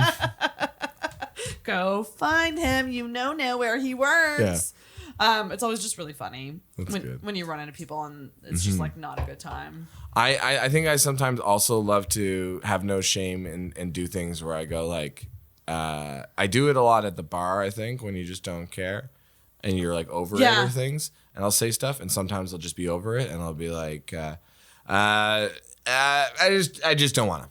Yes. You know, and I think that's fun. Yes, that's the best. Can we just do that more? Yeah, I just don't want to, man. Like literally, let's normalize. Yeah, I can't. Fuck, not right now, dude. Yeah. Hey, Liam, I have a party tomorrow night. Absolutely not. Do you want to come? Do not want to. It's not I can't. I don't want to. You literally just don't want to. I would rather die. Right? Oh, you want to talk right here? Bye. I actually love leaning into that honesty. Yeah. People respect it. I'll do that when I get. Yeah. I don't know if you find this. Do you tend to go to a lot of improv shows that you're not on?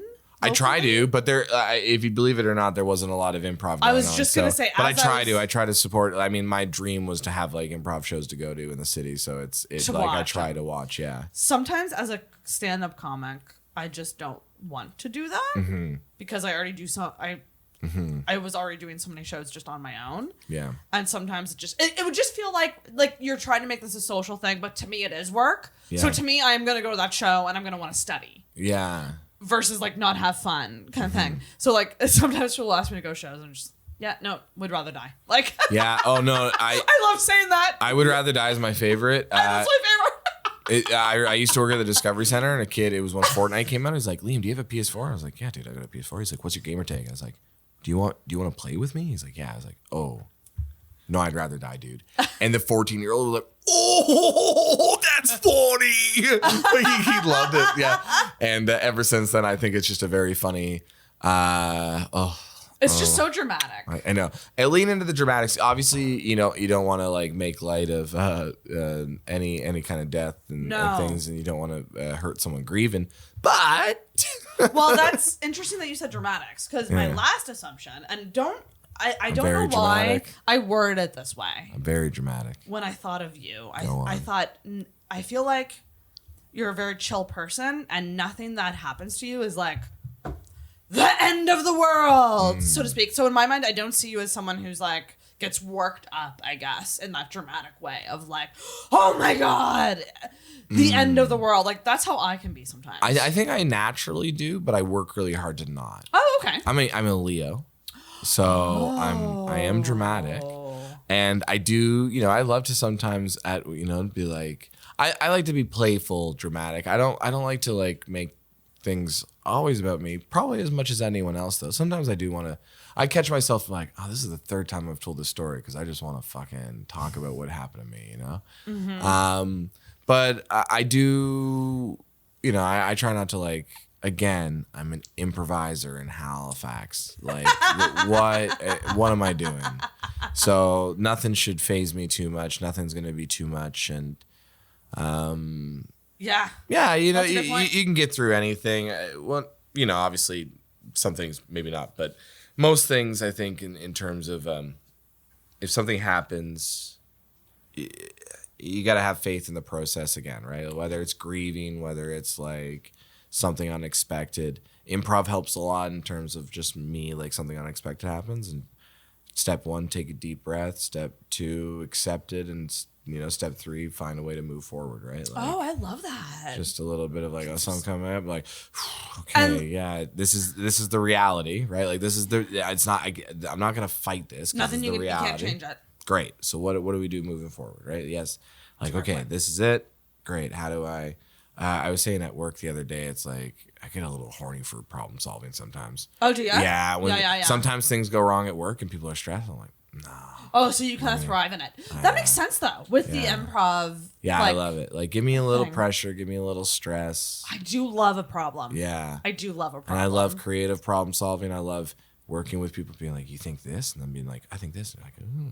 Yeah. I like, you know, I have a friend in the kitchen at work and he's so intelligent and kind. So it's always like, hey man, I think this. What do you think? He's like, this is what I would do. And it's like, great. You know, I got a great, I know what to do now. I feel good about it. And do you thrive in chaos? Yeah. Oh yeah. Yeah. Big chaos guy. Big chaos guy. Don't plan well. Haven't planned Big well. Has it affected my relationships? You betcha. So not a planner. I'll plan, but I think sometimes, you know, when people need to plan everything, I can't plan everything. I need chaos. I need a little bit like, you know, if I'm planning, I need that like, okay, in between 4 and 9 p.m. you can do whatever you want. I'm like, thank you. That's chaos hour. Yeah, that's chaos. I need chaos hour at least. I can't have like too much regiment makes me like just a little antsy and bored. But if it's like, okay, just go do whatever you want, I'm like, great. I just want to stare at the sun for a bit. And you're like, what? And you're like, that's what I want. You know. So, I thrive in chaos a little. Chaos is fun. Yeah. And I don't want to like. I don't. Yeah, you know.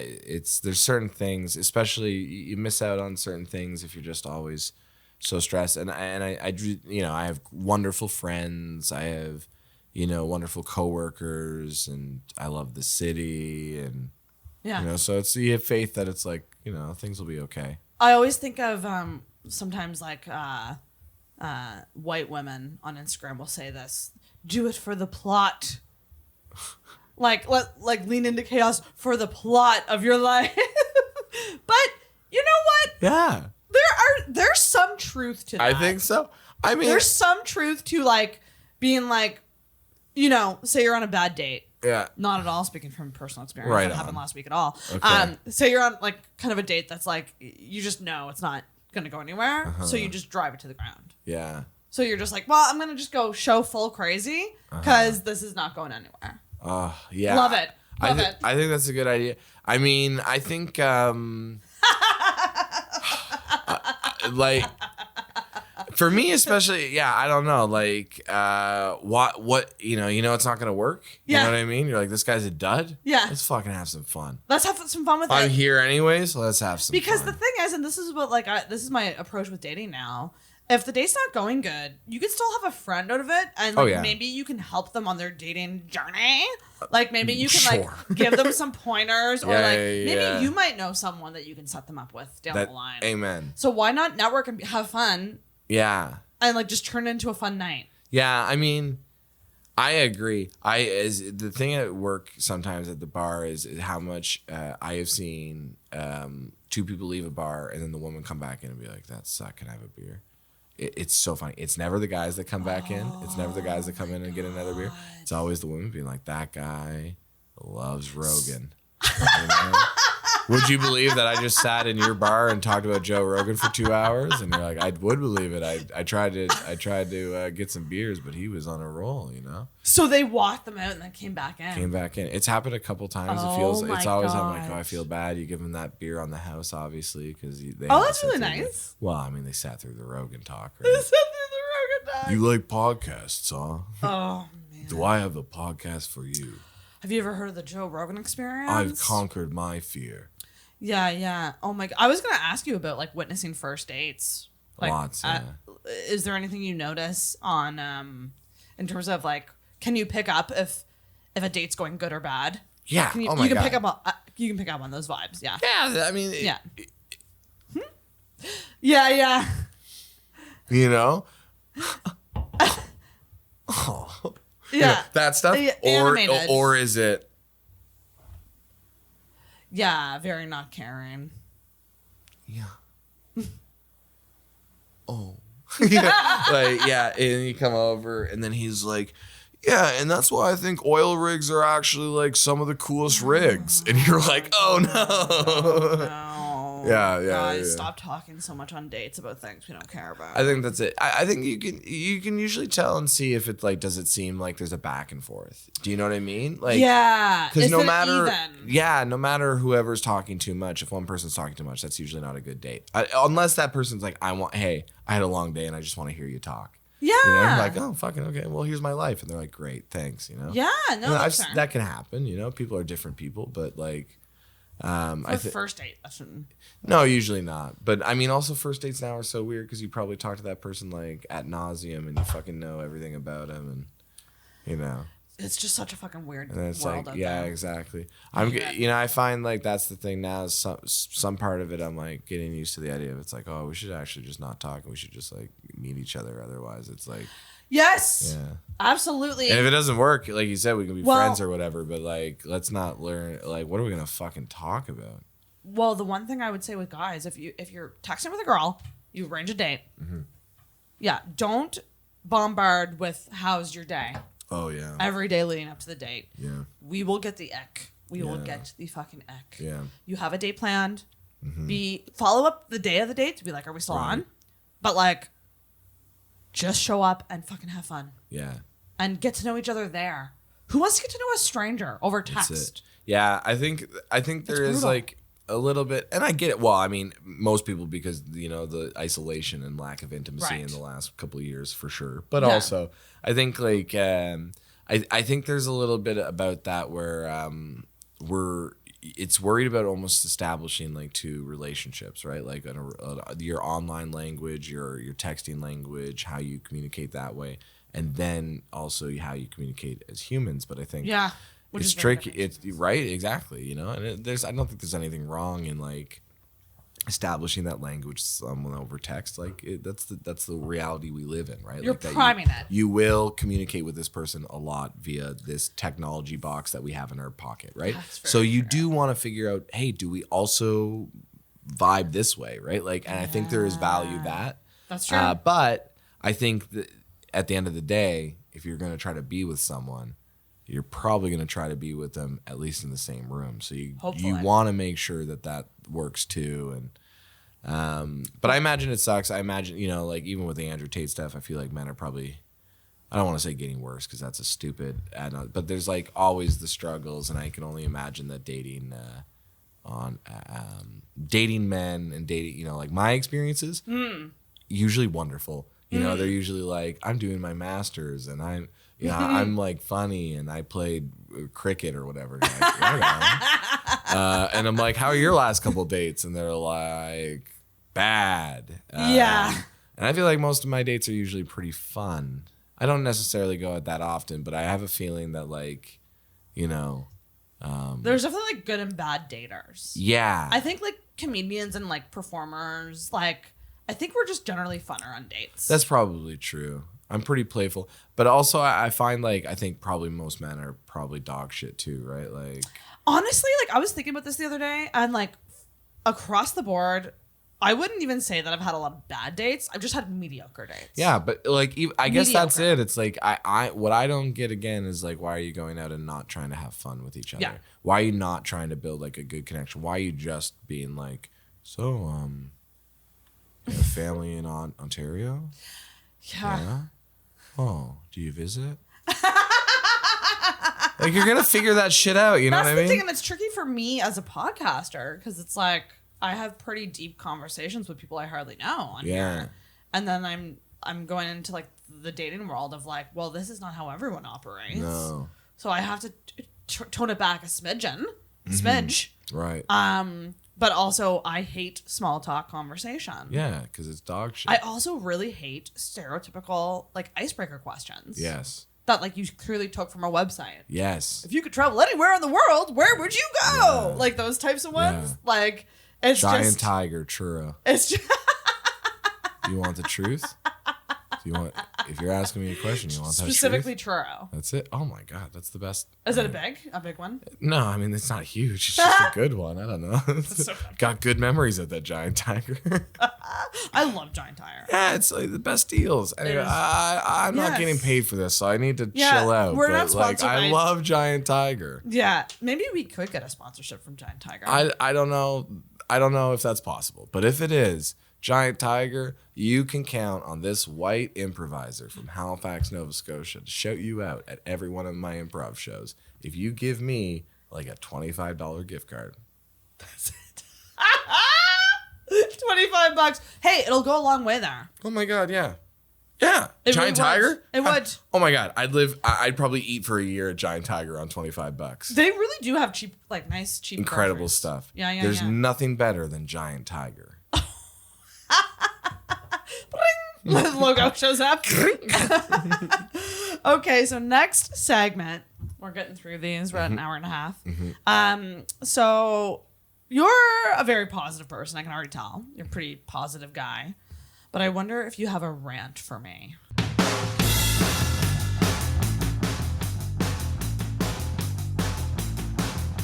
Oh.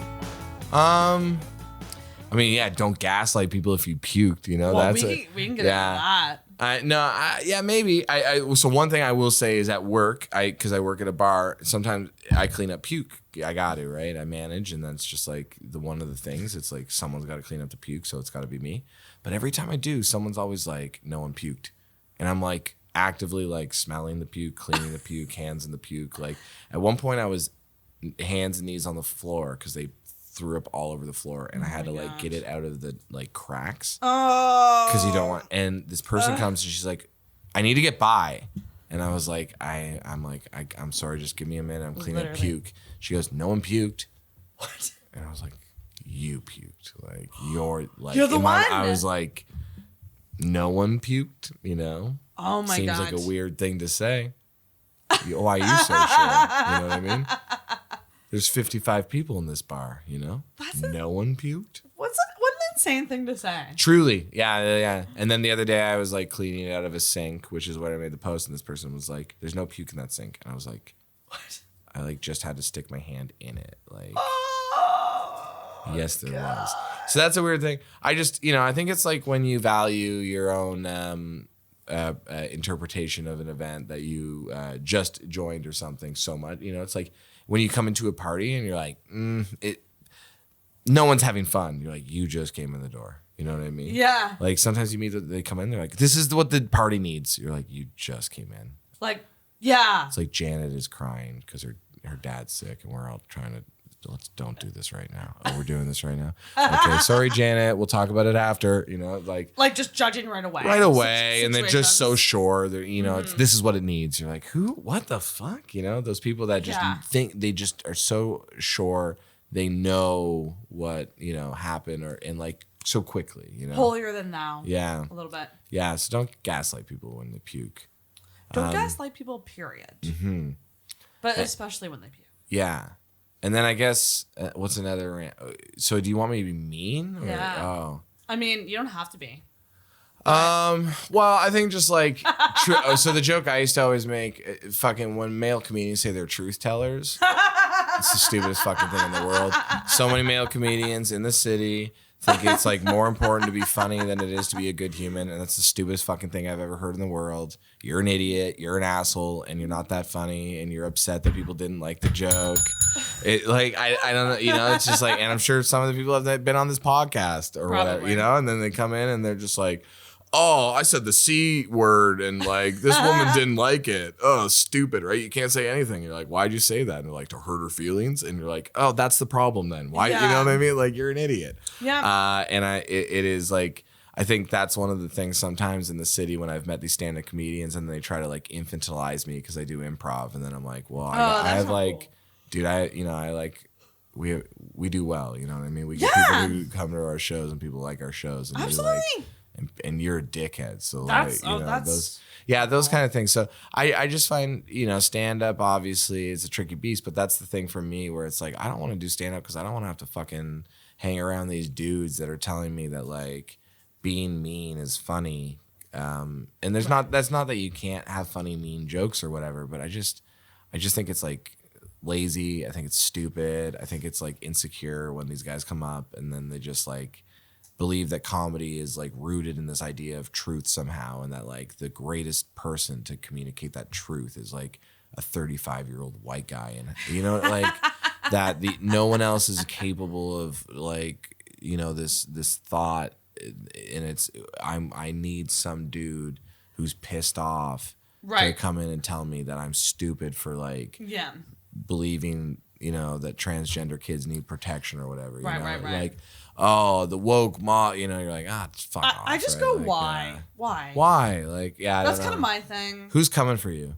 You know, it's like how many canceled tours? Like how many? If I would love to look at the amount of money made by comedians in like 2020 to 2022, and worldwide, and how many of those tours made reference to being canceled, and is there a connection between some of the higher grossing comedians, male comedians, and marketing the concept that they're being canceled, and yet somehow being one of the highest paid performers in their field, and I think there's just like one of those, it's just a bullshit little cop out where you're like, oh, we're getting canceled. It's like, actually you can still be a racist asshole and have a podcast, and you could actually maybe even get away with not, like in Andrew Tate's, case, like it's sex trafficking, and people are like, no way. You're like, what the fuck? But he's inspiring young men. That's it. And he's a sex trafficker. So it's it's there's a great clip TikTok of a woman talking about cancel culture, and like she's making it sound like she's saying like, you got to give these guys another chance, we shouldn't just cancel people and like ruin their careers over these mistakes. She's standing and she's specifically filming it with Louis C.K. billboard behind her. That's it. Well, at Madison Square Garden, like he's not affected, like not at all canceled. Yeah, not at all canceled. Not even the slightest. And just one of those things where it's like, I heard one person just like, well, man, poor Louis C.K. I'm like, poor Louis C.K. Dude, I work fucking so hard and I can barely, Louis C.K., like, I think he's all right. I think he's fine. He's fine. So is Crystalia. Crystalia, fine. Still does shit. You know what I mean? It's wild. It's wild. Bad men are fine. You know what I mean? They're fine. Are doing great. They're doing better than ever. You know what I mean? Yeah. They were president. Yeah. Yeah. Yeah. And they will continue to be, Yeah. So yeah. So it one of those things. I think the idea of cancel culture, that's something that pisses me off. I think, I've for sure said things I regret. I've done things I regret, and I try to be a better person. And, I know myself, so I know what I do, and I'm comfortable with that. But the idea, if someone came out and was like, hey, Liam did this thing that hurt me, I wouldn't come out and be like, they're trying to cancel me. What I mean? Like, obviously, I harmed someone enough that they would want to, you know what I mean? Be accountable to your mistakes. Yeah. And the idea that it's like, I think it's also, it's a shitty, disingenuous argument that doesn't allow for real conversation of accountability, because all of a sudden, if you just go like, oh, we're canceling, it's like, no, but there is some, what do we need then, right? Like, and if we can't have the conversation of what is really needed, then like, and if you're going out and you're just saying like slurs and shitty jokes, and then you're arguing that like people are just too PC, like you're a fucking idiot. Yeah. Yeah. That's my rant. That's a good rant. Yeah. Bad man, still doing great. Yeah. All right. Ooh. Nice. This is my favorite segment. Okay. So I would love to know what's wrong with you.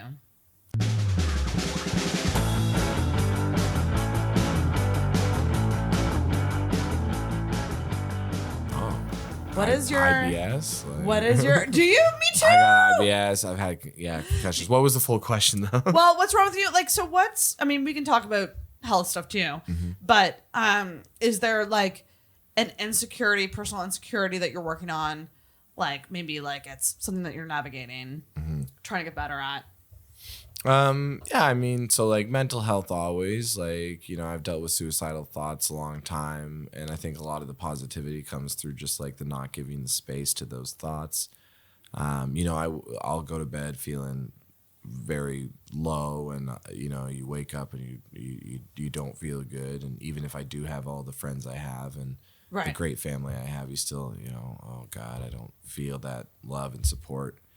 But I think I have a good idea. You know, one of the things, you know, we do joke about like bad men, but one of the, you know, the harder things of being a man is you do lose friends to suicide often. Yeah, that's true. You know, and I think one of those things is that comes to term, you know, or that you come to terms with is like, okay, well, it's not like, this could never happen to me. It's like, you know, it happens a lot. These men, you know, these people, you know, that are struggling, they take their own lives.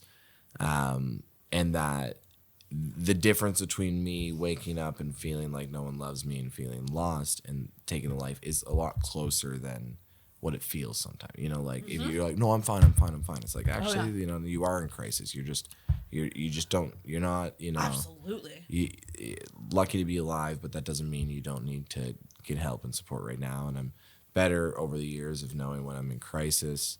That's really good. I think IBS, I've had concussions, so health wise, I just like, I puke a lot. I get like anxiety. I have PTSD. I was sexually assaulted in university, and so all this, so the little things, but also I feel like, yeah, for me, it's been one of those weird, kind of double-edged swords, because I think with those experiences, I've learned so many tools that have been very positive and just like how I've been able to kind of navigate life since. Yeah. So for sure, depression, IBS, concussions, PTSD, but certainly I feel like, yeah. Are you in therapy? Yes. Yeah. Yeah, that's good. Yeah. That's good. And so you've kind of figured out good coping skills for those things. Yeah, and that's you know, good. That's me, really shout out to Jessica. You know, Jessica and I have been working together for a long time. So shout out Jessica. So doing one of those work. things of knowing, you know, so even the nice thing about therapy sometimes is, you know, having that meeting a year later, being like, "How you feeling?" I'm like, "Feeling pretty low," and her being like, "This is a quote from a year ago. You feel this?" I'm like, "No, I don't." So there's progress. There's you know, and that kind of stuff, right. And being mindful, and you know that mindfulness doesn't change everything, but it is those kind of things where I do see the impact of reaching out to a friend when I'm feeling low, rather than making the effort to reach out rather than wallowing or like reclusing a bit. Reclusing, because it's easy, and it's not a bad thing, and there's no shame in it, but it is easier to retreat than to kind of it's so easy to retreat. Yeah. And it can be so hard to like. Yeah. I'm like, cause like, what do you say? Like, well, like, so, hi, I'm very sad. Yeah, and that's the tricky thing. I have the best friends in the world, so it's really good at me being just be like, I'm not feeling great. I don't know what I need, and then just being like, right on. How about this? Do you want to do this? Yeah.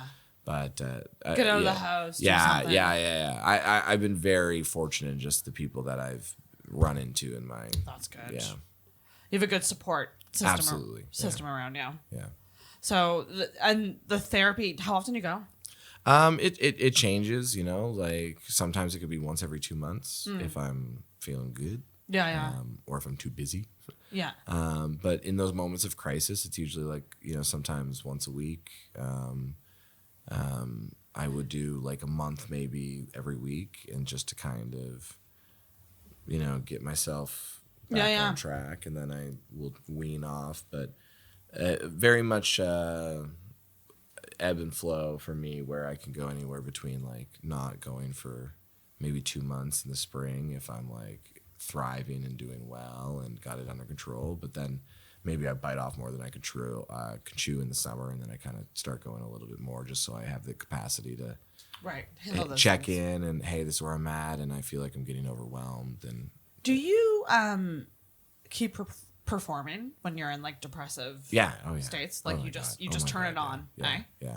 Interesting. Yeah, well, like for Fringe, like I figured out my grandfather died right before we started Fringe, and I was like, well, you kind of gotta go. And after the play we did, I was working full time still at the bar, so I was doing 2 full-time jobs and just very, very, very depressed. But you just flick a switch and you just go into performer mode. I mean, well, that's what I want to do, right? So eventually, it's you kind of, what do I want to do? You know, I want to do this, so I'm going to do it.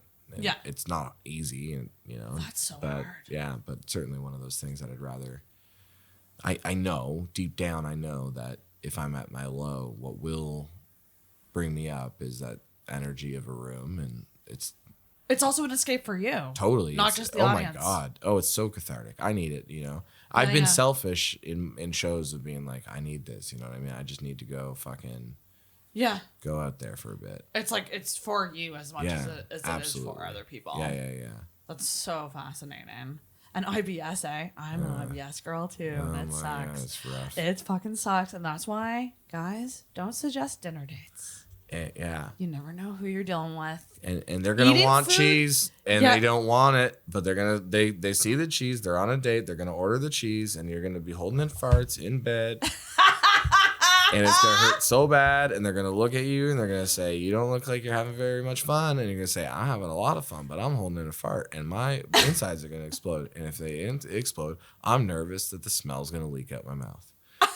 You know what I mean? Like, that's how I feel. Like, absolutely. Yeah, because I'm going to eat the cheese. Absolutely. Well, that's the shitty thing about having IBS, because you can still love food and hate the experience of eating food. Yep.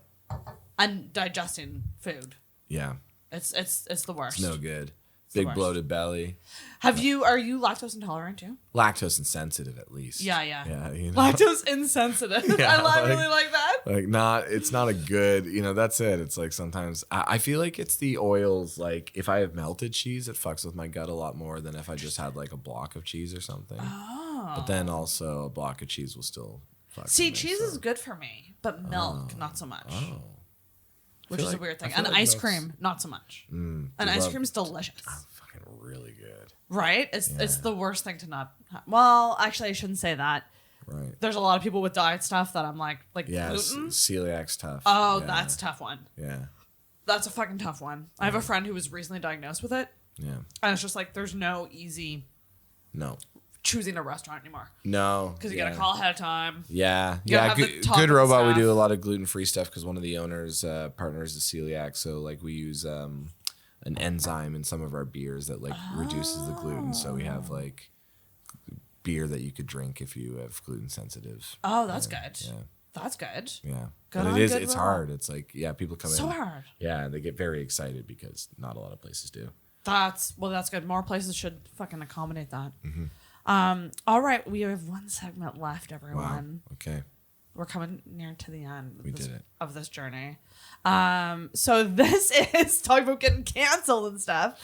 But this can also be very silly if you want it to be. But do you have an unpopular opinion? Don't hate me for this, but it's time for an unpopular opinion. So something that maybe you think, a hot take that maybe your friends are like.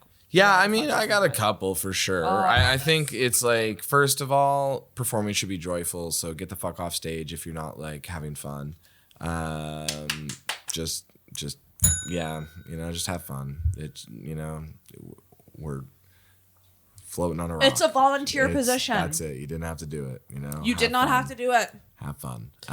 Yeah. And it's what a blessing and what a joy to be in a country like Canada, in a safe city, doing comedy for people that want to see it. And have a stage. Have a stage, have support. Yeah. Have, like venues. There's so much that it's like, I think if you take a step back and you just go like, whoa, Yeah. And that's from like a performer standpoint. I think that's maybe like my hot take. I think, just like if you're not having fun. And then I think the other thing is just in terms of like, sometimes you have to do the thing you don't want to do And sometimes you have to do it often. And I feel like one thing that used to bug me a lot with the people outside of the improv community is, years ago there was no improv going on. Before that there was a group and it kind of crashed and burned. And people would always be like, you're so lucky you get like sold out shows. You're so lucky you sell out shows. And I was like, that's true. Like we are lucky that we sell out shows. But also it's like, we've been doing this for a while and we work really hard, and so it's not necessarily luck. It's, and a lot of the people that often say it to me are the people that don't produce their own shit, are always complaining about never getting spots. You know what I mean? Like, and it's that kind of shit where it's complaining, but you're not doing anything about That's it. It's little red hen shit, know? And there's been so many people I've talked to where it's like, hey, do you want to come teach this free workshop with me? They're like, free? No way. They're like, okay. The next thing is like, hey, I'm going to teach this free workshop. You want it? It's like, no, I need to get paid. You're like, okay. And then all of a sudden you have all these people that learn improv and, years later they're teaching whatever, things like that. But a while ago, talking to people like, oh, I don't want to be involved unless, what's in it for me? What's in it for me? And it's like, well, nothing right now. But in 6 years, there'll be a thriving community and that will benefit you. Yeah. Right. And, just over the years, the people I met that I think were unable to kind of like see the bigger picture and think that it's like, you got to go support this person. You gotta, what I mean? And that's not always just, perform. That's anything. Sometimes you just got to do the hard thing. I know I was dating someone one time and her friend was visiting and she had her own struggles with mental illness and, but her friend was staying with us and she just stayed in our room the whole week. And I was like, we got to go down to the living room.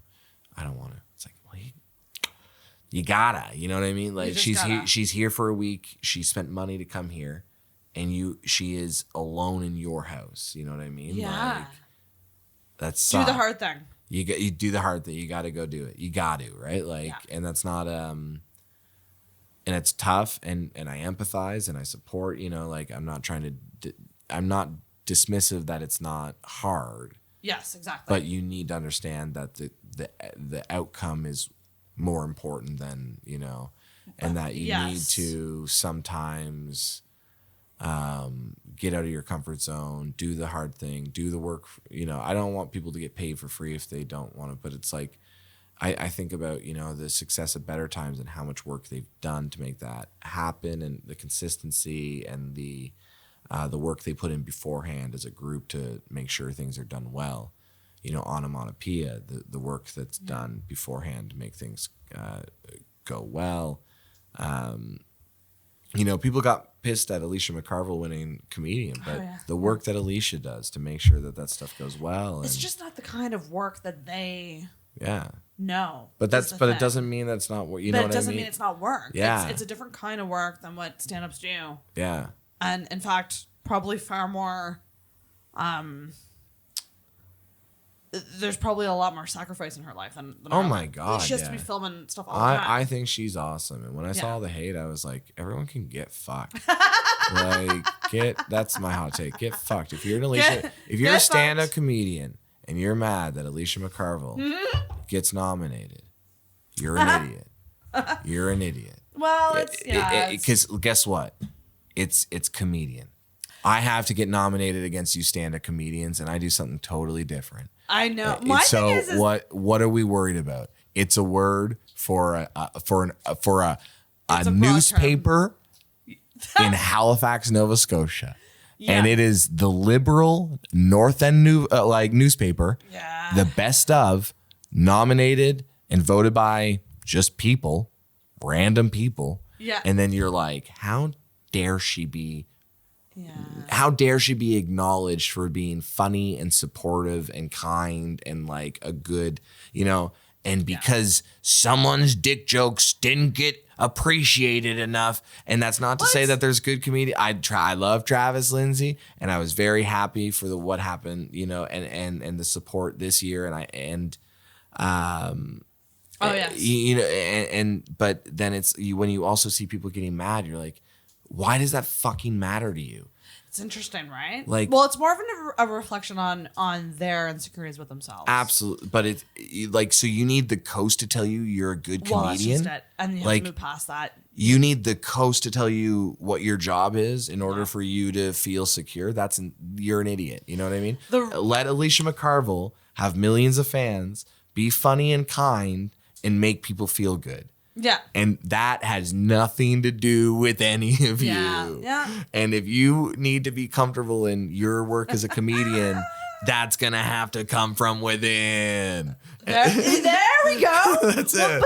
But that's exactly it. I think like I've been like thinking about this lately, just people's relationship, performers specifically, their relationship with recognition, because I've been fighting a narrative in my head that I want and need recognition for hard work. Doing the show for this podcast, like actually Back to the Coast thing, doing Intoxicated for 6 years consistently, and having newer podcasts come in, get nominated, win. A small part of me is like, but I can't stay there because just like what you just said, this is one newspaper. Yeah, I've had people message me, and tell me, for example, people who've passed away and their loved ones still listen to their episodes. Yeah. And it's like, I'm still doing something fucking great. No, I just have to change the narrative in my own head that whatever this external recognition thing that I think I need or I think I deserve is bullshit. How do they choose the winners for the Coast? I mean, it's votes. Right. And what are the guidelines that these people are given? For what guidelines for voting? If it says best comedian, did they give someone no, they don't, right? There's no guidelines. There's no guidelines. So it's just people voting. It would be So we're worried about getting recognition for something that is not defined, right? I know. So that's what sucks because because what sucks is the word says best podcast and you go, I feel like I have the best podcast. But the issue is the name of the award is not best comedy podcast. It's not best. It should just be what a bunch of people who voted at the Coast thought was their favorite award. Do you know what I mean? Because it's not the best. Best is such a shitty. There wasn't a jury. There wasn't a hard. They didn't have something in front of them that they all looked at and decided a rubric. There wasn't a rubric to decide this is what is the best, right? Exactly. So we need to not worry about any of that because it's a gong. It doesn't matter. But and then it need so that people still watch your that means something. Yeah. That people love being. This has been fun for me, right? Yeah. So it's good for the people that come on. That it's a good concept. It's enjoyable. So then literally you just have to shift your thinking. You just gotta because otherwise you're probably not gonna get that validation unless you ask for people to give you that validation, which is what happens with the Coast a lot. Hey, vote for me, vote for me, vote for me, vote for me, vote for me. And then all of a sudden you get a lot of votes. You're like, a lot of people thought I was good. It's like you ask people every day to vote for you and they did. And that's really great. But that is, again, not actually based on the quality of your product or you as a performer. That is just the nature of how these awards are chosen. And it is using your networks. Absolutely. And that's the thing. So like there was one year, because Hello City has been nominated a bunch of times for best. We won like second to Alicia McCarville, I think. And then people got really mad because we were 8 people. And then I was like, this is it doesn't matter. Why are you mad at us? It's it's tricky. There was one year that I got nominated and people made a big deal about it. And I was just like, I'm pretty sure that I'm pretty confident that I don't know, it might've been just some like people who knew of me that threw my name in there. Yeah. And I probably just got nominated by default because people don't know about comedy in Halifax. Yeah. They just don't. There's not a lot of, I would just love the Coast to like just showcase all the different types of comedy going on in the city more. Showcase improv shows, showcase fucking fringe shows, showcase standard comedy shows. Like I don't know. It's just not that well known. Right. So, I might have had 5 people throw my name in there and I got nominated by default, but then I had sweet sweet friends of mine bringing me up on stage as she's nominated for Best Comedian this year. Yeah. And I was just like, oh my God. Yeah. I was just like, I'm 2 years in. I'm bad. Mm-hmm. I'm still learning. I am not the best of anything. Yeah. But again, you know, it's like it's an award show that doesn't really matter. And it's like you just take a step back and you're like, oh, you know. It's like I remember, you know, you see tweets where people are like, oh, this guy's not a comedian. Or people got mad because I said I wasn't a comedian. And I was like, this literally could not matter. It's stupid. You know what I mean? You're providing comedy. Yeah, for sure. And I work hard and I'm talented and I know that. And I like what I do and I'm happy. But I will tell you this. If I had 0 awards from the coast, or I had 100 awards from the coast, it wouldn't matter. I will be buried 6 feet deep. Right. You know, like I don't. We all end up. I do not care. Ground. Yeah, and you know, it's tricky. It's tricky, but like I don't know. You just I'm not like religious, but I love the idea of the pearly gates, and I love the idea that like when you die, someone's gonna be like, well, hey, you know how you did. You know what I mean? Like you know whether or not you were good or bad. And you don't need someone who, like. Most times, it's not going to be about anything to do with your, like, work. Absolutely. Like in my opinion, it is about the relationships you make on Earth that matter. Yeah. And that is why mental illness can be so tough when you do feel lonely. It's the worst feeling in the world because you're like, I'm going to die, and like no one's going to care. Yeah. But no one's gonna care. But if you live your life as a kind person and you implement kindness in like everything you do, whether that's big gestures or small gestures, that's a good person. Well, and also you know, and that doesn't mean that a good person can't have that feeling like no one cares. But you know, eventually, I think there's a little bit of this this faith that those feelings aren't an accurate representation of the whole story. Yeah. And that good people can struggle and bad people can be supported. And one of those things where I think, you know, with the feeling so low and the positivity, I think it's still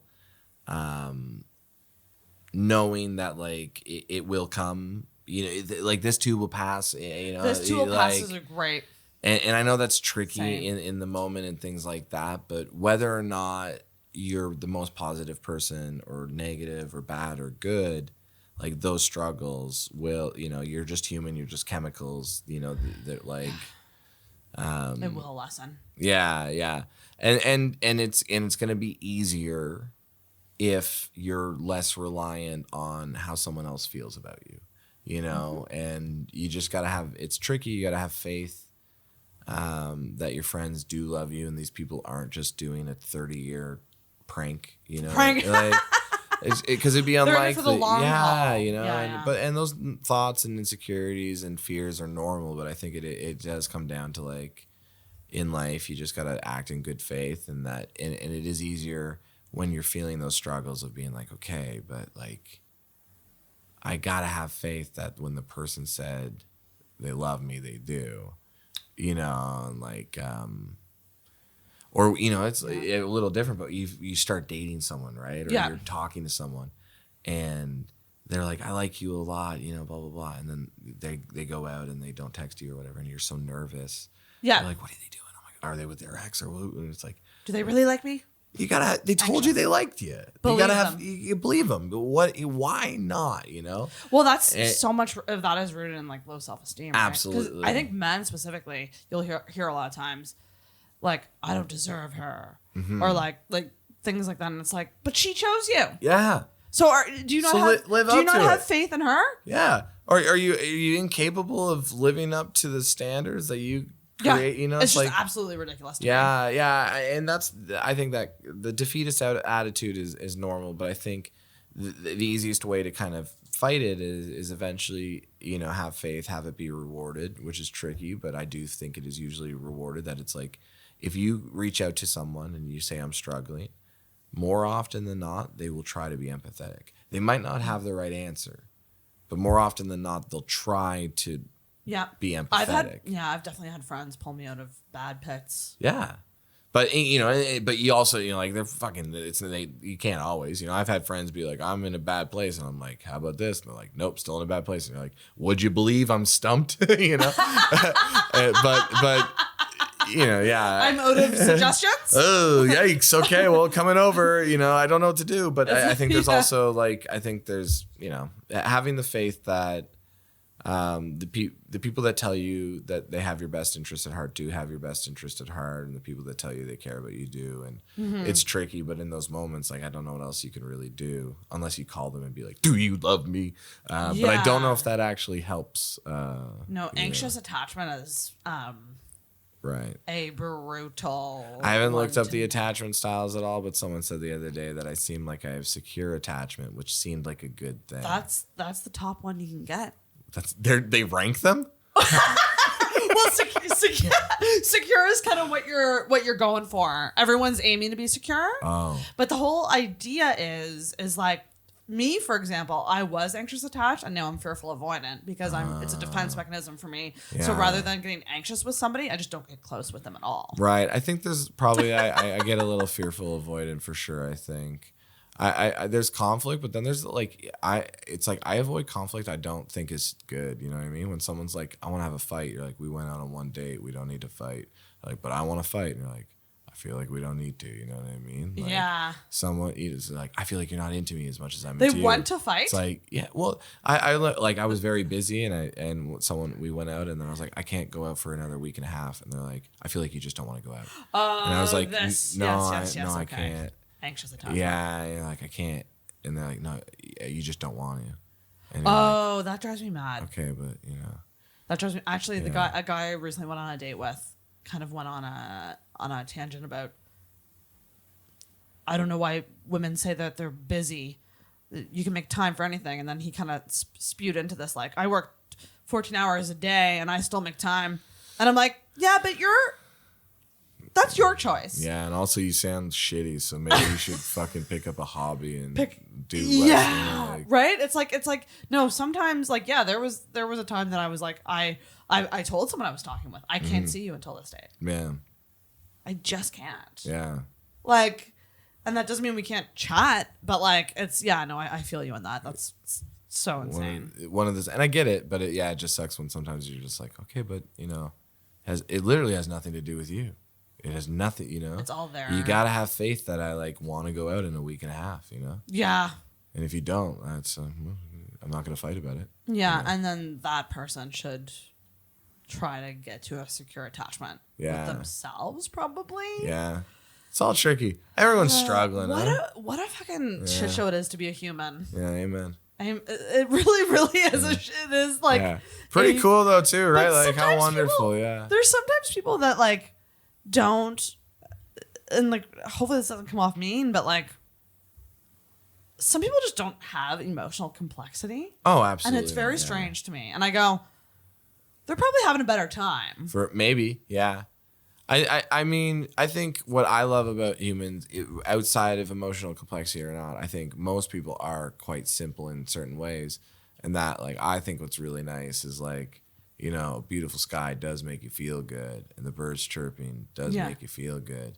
And, if you had a long day, a friend coming and doing one of those nice little back scratches does make you feel good.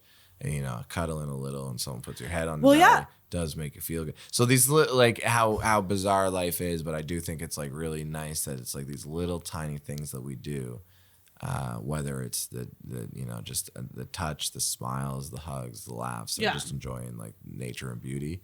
I think social connection. Yeah, anything. So I think it's pretty wonderful that we as humans, despite all the struggles, can still create meaning and joy out of the littlest things. And I think that's pretty, It's pretty dope. Yeah, pretty nice. At the end of the day, life's tough, but if I look outside and it's a rainbow, little joys that can literally take me. Yeah. This is my big thing lately. Little joys. Find a little joy every day. Yeah. I am not a positive person. I am a big time pessimist. Right. But I try to find a little joy, whether that's just something that makes me, I don't know, anything. Have a cookie. I don't know. Anything. I think it builds neural pathways. They're there. I think it's a good, it's just literally, my grandpa used to always just every morning be it's a beautiful morning, Yeah. Some mornings sucked, but I think there's something about if you start every morning off and you say it's a beautiful morning, like you're gonna have a pretty good day. And it could be shitty and gray out, but if you start off and you say it's a beautiful morning, like I'm gonna try it tomorrow. Yeah, I'm gonna try to start. I'm gonna try to start my day with that tomorrow. Yeah, I'm not saying like you can't manifest everything perfectly, but I do think it's like just the ability of like holding on to that mindset. Well, we have control over our mindset is the thing. Absolutely. And people tend to forget that. Yeah. So like anytime like it's like the only thing you have control of. It really, really is. You can only control your own mindset and your own reactions to things. Yeah. Anytime I stop a reaction, I'm real proud of myself. It's not I'm real proud of myself anytime I stop a bad reaction. And I think it's good to know what you need sometimes and like be honest with it where it's like, yeah, hey, you do just need to take a walk right now. Yeah. Yeah. It's okay. The power of a walk. It's not a bad thing. Yeah, get some fresh air. Yeah, hey, truly. Get some sleep, get some food. When I was in improv, one of the best, it was like a Q&A with this wonderful improviser, Katie Bowes. And this high school student was like, Katie, do you have any like life advice? And they were like, yeah, figure out if your partner is angry or hangry. Yeah. Because one of them you can deal with and one of them you can't. And it's something like along the lines that I'm always like, holy shit. I hate how real that is. Well, if you're ever in a bad mood, you just ask yourself, like, have I drank water? Have I slept? Have I eaten? Yeah. And is that no? Then I should probably apologize to my partner. Like one of those, like, uh-oh. Well, we often forget about those needs. Yeah. Oh, yeah. It's when like you get, in the when basic needs. Busy. Yeah. I've forgotten to eat many times. I haven't ate today. What? I had, I think, 2 matcha sticks. Yeah, I know. What? I forgot. Stop. It's tough, huh? Fuck, I wish I had chips or something for you. No, I'm good. But I gotta say, get stoned, eat ice cream. Oh hell yeah. Fuck yeah. Eat that ice cream. Yeah. It was a treat to talk with you. Thank you so much. Yeah, thanks for having me. Thank you so much for coming on. I definitely know way more about you now. Yeah, now the whole world will. Right? Yeah. The whole fucking world. What's this? Improv? Okay, I'll give it a try. And let people know where they can follow you, keep up to date with like your shows, what you're doing. Right. Yeah. Okay. So, Liam Fair, I guess Van Damme fan 93 on Instagram. Yeah, where'd that come from? Oh, Van Damme, like Jean-Claude Van Damme. Thought it was. Oh, damn. It was like around the. Anyways, I think he's so goofy and fun. And then I don't know if I agree with him politically. In fact, I'm sure I don't. But I think he can do the splits real good. Hello City. Yes, follow Hello City. Go see a show. Yeah, we do shows. I think we're gonna start doing more stand up and sketch and just fuck around there and just trying more stuff. I would say if you get a chance, there's Spontaneity Improv is doing classes. Neptune has shows. The Understudies. If there's one thing, if you want to get a chance, go see the Understudies. It's Sarah Graham and Eric Garf. And they're awesome. Sarah Graham is an accessibility coordinator, works with like Fringe, is the Fringe, took over the Fringe Festival in Halifax. Eric Garf did Mount A Improv as well. They're like incredible. They do a show called Mixed Bag where people can just put their name in a hat and play together. So I love that. Professional and amateur improvisers play together and it's really nice. And so you can see me, but that you don't need to. No, go see him and follow him. But the Understudies and Spontaneity and Better Times Comedy is so phenomenal. So good. Who else do I think is? I mean, Travis Lindsay, obviously. Kristen Green is a friend who works really hard as a good host. I want to get her on the show too. Yeah, you should. But I think just go out and support improv in the city and come try it. And if you ever wanted to do it, take a class. Yeah. Take a class with. I've been Colin saying McGuire. it for years. I just got to do it. Yeah, you got to. It's very fun and it's free. And again, the stakes could not be lower, right? Like stakes are lower. There's nothing. It's easier than in stand up. So do you think? Yeah. Yeah. Okay. It's more. Well, maybe not more fun, but I think it's more fun. But it's a little more playful, a little more freeing. Yeah. Not worried about whether or not people think the thing you wrote down Right. specifically to make people laugh. That's hey, that's a fucking great pitch for improv. Yeah. So thank you so much for coming on the show. Hey, This was tons of fun. And you can end the episode with a